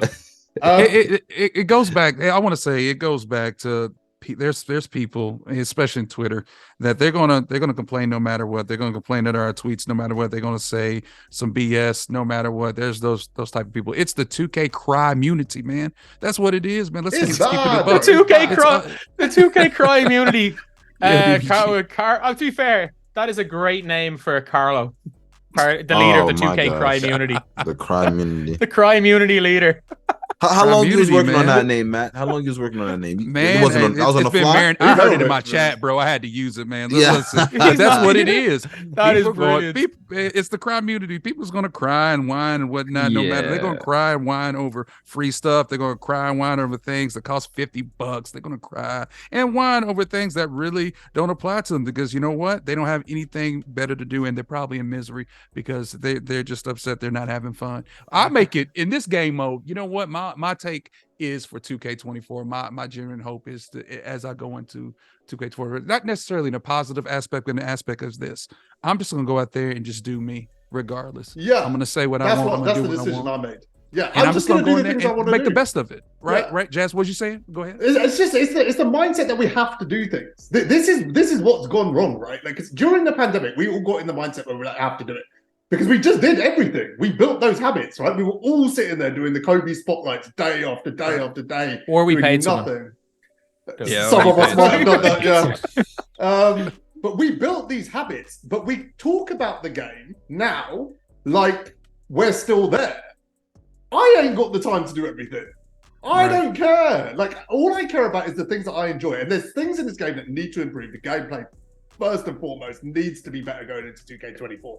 Needs to be more fun to play. It's not fun to play right now. We need to look at some of the mechanics. There's things in the game that I will complain about because they're genuine issues. Like Season 5 was a disaster from a content standpoint because there was no incentive for me to play the game. But to see people complain like kind of through Season 7 because, you know, KD was free, that's the complaint they chose. Like, I don't know. I don't know where we are as a community anymore. I think we've lost all perspective on what is good, what isn't good, what is relevant, what isn't relevant. When the community needs healing, man. When someone's perspective is 2K's wrong no matter what, 2K are going to be wrong no matter what. We have to also take that into account that I don't think everyone that is saying these things thinks like that. I think there's a lot of them, though. I think there is definitely a corner. Yeah, you're right. There is a corner of the community that's just like anti-2K. Like I said, they will look at the all-time spotlights, which is 99% of W, but then they'll see the headline drop, they'll look for that one negative and then tweet it out so their gremlins kind of congregate under the tweet. I get all of that. There is that. But I think there is also people that have habitually got in the habit of over-analyzing everything to the point where it affects your own enjoyment of the game. That right there gets old. However, I do understand what other people are coming from when because I'm very vocal, okay? And I will criticize this game straight up if I feel the need, because sometimes it needs to be said, you know? But with that being said, there's a lot of people that overanalyze and pick apart anything that we may say or do as content creators, or anything they may say or do as 2K, you know what I'm saying? You know, 2K is not all bad. No, the problem is that we've seen so many inconsistencies in 2K that we having trust issues. Let's just be honest, man. As for me, I'm having trust issues. Yeah. You know, it's hard to really put stock into a company that, you know, we put so much into and got so little back. Let's keep it a buck, man. Let's be honest. I don't know if it's just like where I'm at in my life. I just think it's just like a weird energy to go, okay, well, they're dropping a bunch of stuff that I really like and can have fun with and engage with, but I'm not going to be happy about it because it wasn't good before. Like, would you do that in the reverse situation? Like, the logic is the same, right? Like, if things are bad, are you still going to celebrate because things were good before? No. But you've got to take things in the Jazz, moment. you know what I think it is too? I think more like we got to celebrate the small victories more. Maybe that's something that needs to happen. There's a lot of the community are either in that or in the complete opposite.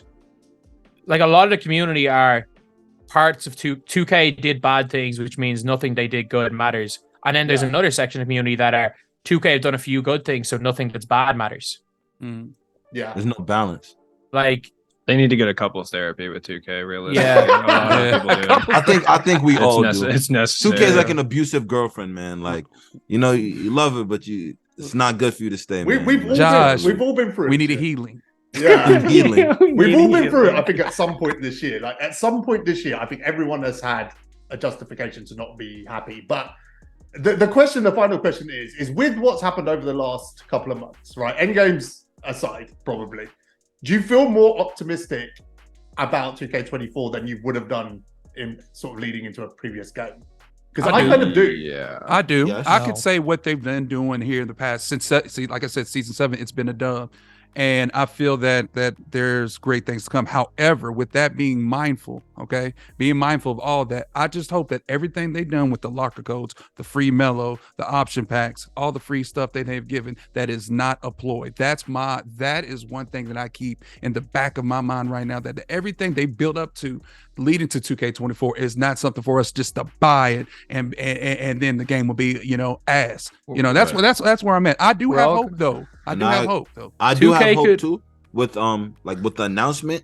Like, the biggest thing for me that gives me hope, like you said, the last 2 seasons, and then also the announcement of cross-gen, because that's something that a lot of people were asking for. I think that gives me a lot of crossplay is going to be game. Like, that is huge. I don't think people realize how impactful crossplay is going to be. No, seriously, massive. It is huge for the game, for the community. It's being downplayed horribly. Seriously, right now. It means we'll be able to find games. Yeah, fundamentally. But also, this is the thing. I asked a question about crossplay. I haven't got an answer on it yet. So they actually responded saying, check Twitter later and you'll have the answer. But I checked Twitter and I don't know if I got the answer. But the question I asked is, if you're on PlayStation, can you play co-op with someone who's on Xbox? That's a great question. If they said check Twitter, surely the answer is yes. Yeah, because No, they wouldn't because tweet they out said if it was the like a answer good no, question, right? like almost like they hadn't thought about it. So I want to see how that plays out. So we don't know the answer yet. Is the answer? I'm I was going gonna to ask assume, that. considering that it sounds like it's cross-platform for Park, it should be for co-op as well. Yeah, it said I the would whole assume. game. Like it said, like the whole game. So that's I would hope so. Like I'm hopeful that co-op. Yeah, you but can play all modes on could mean Xbox. you could match up against 3 guys on Xbox, right? It would still make co-op cross-play, but okay. it doesn't necessarily mean you can team up. I just want to know if Lutz is going to carry me next year. That's The only- all I want. Oh, Yeah. we gotta run that. You Look, gotta guys, run that. the only for people wondering with that question, if the answer to that is no, it means play with friends is going to be a no, which means tournaments are going to be a disaster, which means there's going to be If the answer, I don't think the answer would be no, but if it is no, it means play with friends can be a no. The thing Yeah, about step in the right all of this direction, though though. is like whether this all goes great or it goes poorly, stuff like that. Like I remain like optimistic about the new game every year because I never remember getting a new 2K on launch and like not being immersed in it. Like I always just Yeah. look forward to the new game Right. dropping every year because it's Yeah. new stuff, it's exciting. Breath of It's fresh a air. time where a lot of people who haven't played the game in a while come back to the game. Like the community's always buzzing. There's going to be Twitter spaces going on leading up to the game, people waiting on dev blogs to drop. Like this is definitely the funnest time of the year in my team, in my opinion. Like not right now, but once we get towards that week before the game comes out and then like the first couple weeks of the game, like that's always a fun time for me. So I look forward to that every year because it's just kind of a big cycle, right? We get the game, things are good about it, things are bad about it. We're all having fun learning new stuff, getting new cards, playing with cards that make the gameplay better because the gameplay is better when there's lower tier cards than end games. And then, you know, we kind of figure out the stuff that's broken, the stuff that's not good. We kind of get a negativity bias. We complain about it. And then all of a sudden, next thing you know, it's the new year again and we're excited again. So like, it's just really a big cycle. And I'd say the best part of the cycle is when the new game comes out because it's I fresh agree. and it's Yeah, interesting. yeah. So Yeah. I look forward to it regardless. I'm not going to be the guy who's going to be like, man, it's the same thing every year. 2K is going to throw you around and play you this and that. Like, there's bad points and good points throughout the year always, but typically that first week or two, like learning all the new stuff is like one of the funnest parts. I look forward to it. Yeah. All right. I'm gonna wrap things up because we've been doing like 2 hours 20. I want to say something that is not gonna get me any new fans. Let's put it that way, right? Oh, I know okay. it's not. I know it's not the cool thing to say. I'm 39. I'm a grown man. I don't give a shit, to be honest. Like this is Talk your talk. Oh, you would. Hey, you Yeah, called us out for swearing. I called you out. For it. Yeah, he called You're you on my out podcast. specifically. Jazz dropped the F-bomb shortly after mine. I just want to say I want to kill a narrative real quick. Okay, the idea that 2K don't listen. I want to kill this like really quickly because for the last couple of months they have gone out of their way to listen. Right, there's a lot that happens that people don't see. You being a gremlin on Twitter, ranting and shouting and complaining about absolutely everything is nothing anyone is ever going to listen to ever. I don't want to hear it. They definitely don't. But there are conversations that happen that lead to genuine change. Okay, this is what I want everyone to understand. And like for the last couple of months, it's been 2K seeking out those conversations. I just want to make that really clear to anyone who sits there and goes they don't listen. Look at the last 2 months. Can we list it all off real quick? I've got a list. Let me list it off. Let's see what they did Do they listen though? the last couple of months. Free Dark Matter Mellow, equal chance rush packs, free rush pack every week. We got Cooper, Lloyd, Clifton for a challenge. We got playoff locker code for Jokic. We got guaranteed Bible Invincibles for the first time. We got Bird, if you had trophy case Bird. Nuggets Evos to Dark Matters, plus 2 option packs. Dynamic Duo updates. We had the all-time Dark Matter events and an option pack at the end of it. That was one season. The game has ended, I think, this year in a really good place. But the reason is 2K are listening. They are. Whether you convinced yourself or in your alternate reality you think that's not happening, it is happening. I can tell you for a fact it's happening. And, I've had a lot of really good conversations with them over the last couple of months. So I just want to kill that off. I don't care if I get labeled a shill. You can spam it in the chats. I don't give a shit. It's the You're truth. dumb. It's the reality. If you want You're a to shill until we get Oster tagged. All right. I'm going to wrap. Anyone got anything else? Now, I wanted to say I don't know what has happened, since season 7, but it has been a dub, and I don't know if they fired, or whatever they implemented, man. But they're in the right direction and going forward to 2K24. I just hope that great things continue. That's where I'm at with it. Big things to happen. Yeah, I just appreciate that we were back on the podcast. I think this episode went really good, and it was nice to catch up with you guys after way too long. Yeah, it's been nice to be back. It's a perfect cast, I think, to come back with. We've got like top gremlins, we've got like top host attack fan. You know, we covered everything. I gotta Gremlin be might in the actually top be 1%. Jazz, like low Really. key. Jazz is like he's like a night gremlin. No, like he comes out at certain hours. He's not always a gremlin. Yeah, Like, I'm That's what gremlins 24/7, are. but That's what gremlins Yeah, are. Gremlins are coming out. no, but I'm a different breed. I'm a hybrid. Like I come out any time of the day. But Jazz, like you got to catch Jazz like after like 5 p.m. Eastern.